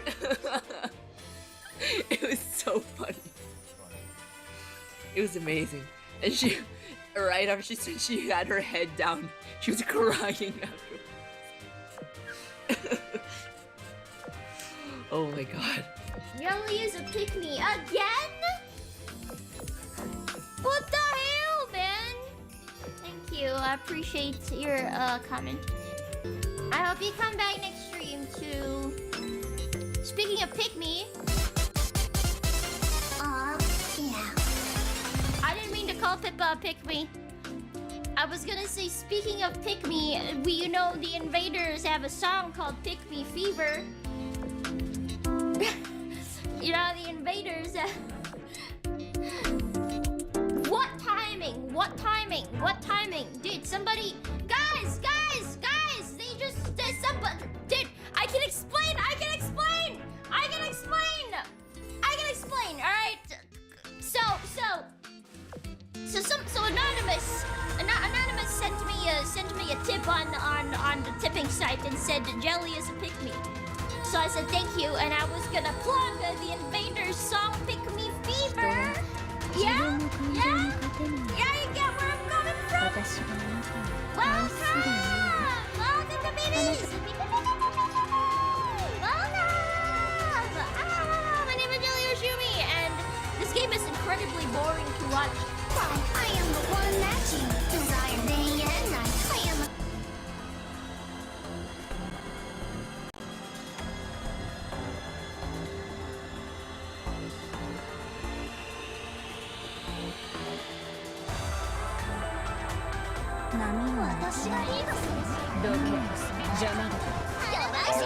So today we're talking about Bao and a statement that she made, which went something along the lines of, let me see if I can pull it up.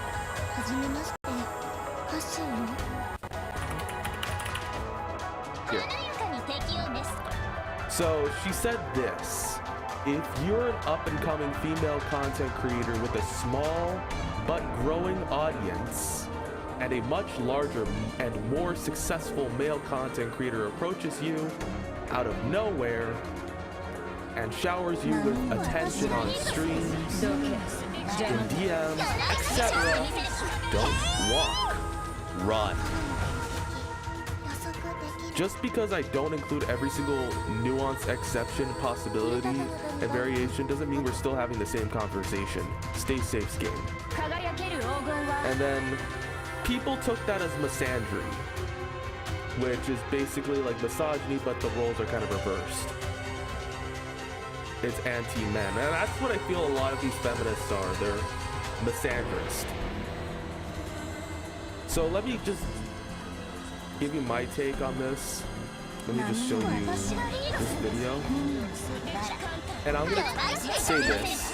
If the gender roles were omitted, if she omitted these two words from the statement, it would have been a coherent statement. I don't think people would have said it was misandrist. But, and I also think it would have still worked. I also think it would have still worked. However, judging by the situations,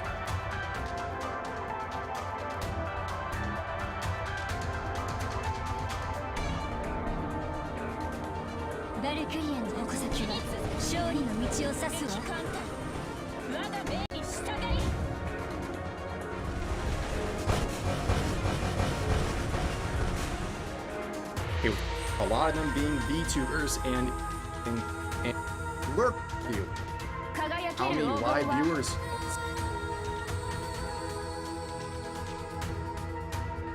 What's cracking, guys? And I am back.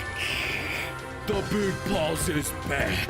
Here he's coming down. You never thought you'd see him like this. Holy crap. Sheesh. That's right, boys. Your big, lewd boy is back out here after a freaking weekish break. A little bit more, man. Anime Expo was crazy. Do you know what else is crazy? Me being away from you guys for more than a week. I love you all. And to show that you love me back is by hitting the like and subscribe button this instance. Because if you don't right now, my heart would be ripped in two. Why would you do that? Anyway, the thing that justifies what I do the most, it's gotta be the off-brand memes. And I wanted to go to the Lost Pause Red to talk about some of the fun experiences that I had at Anime Expo.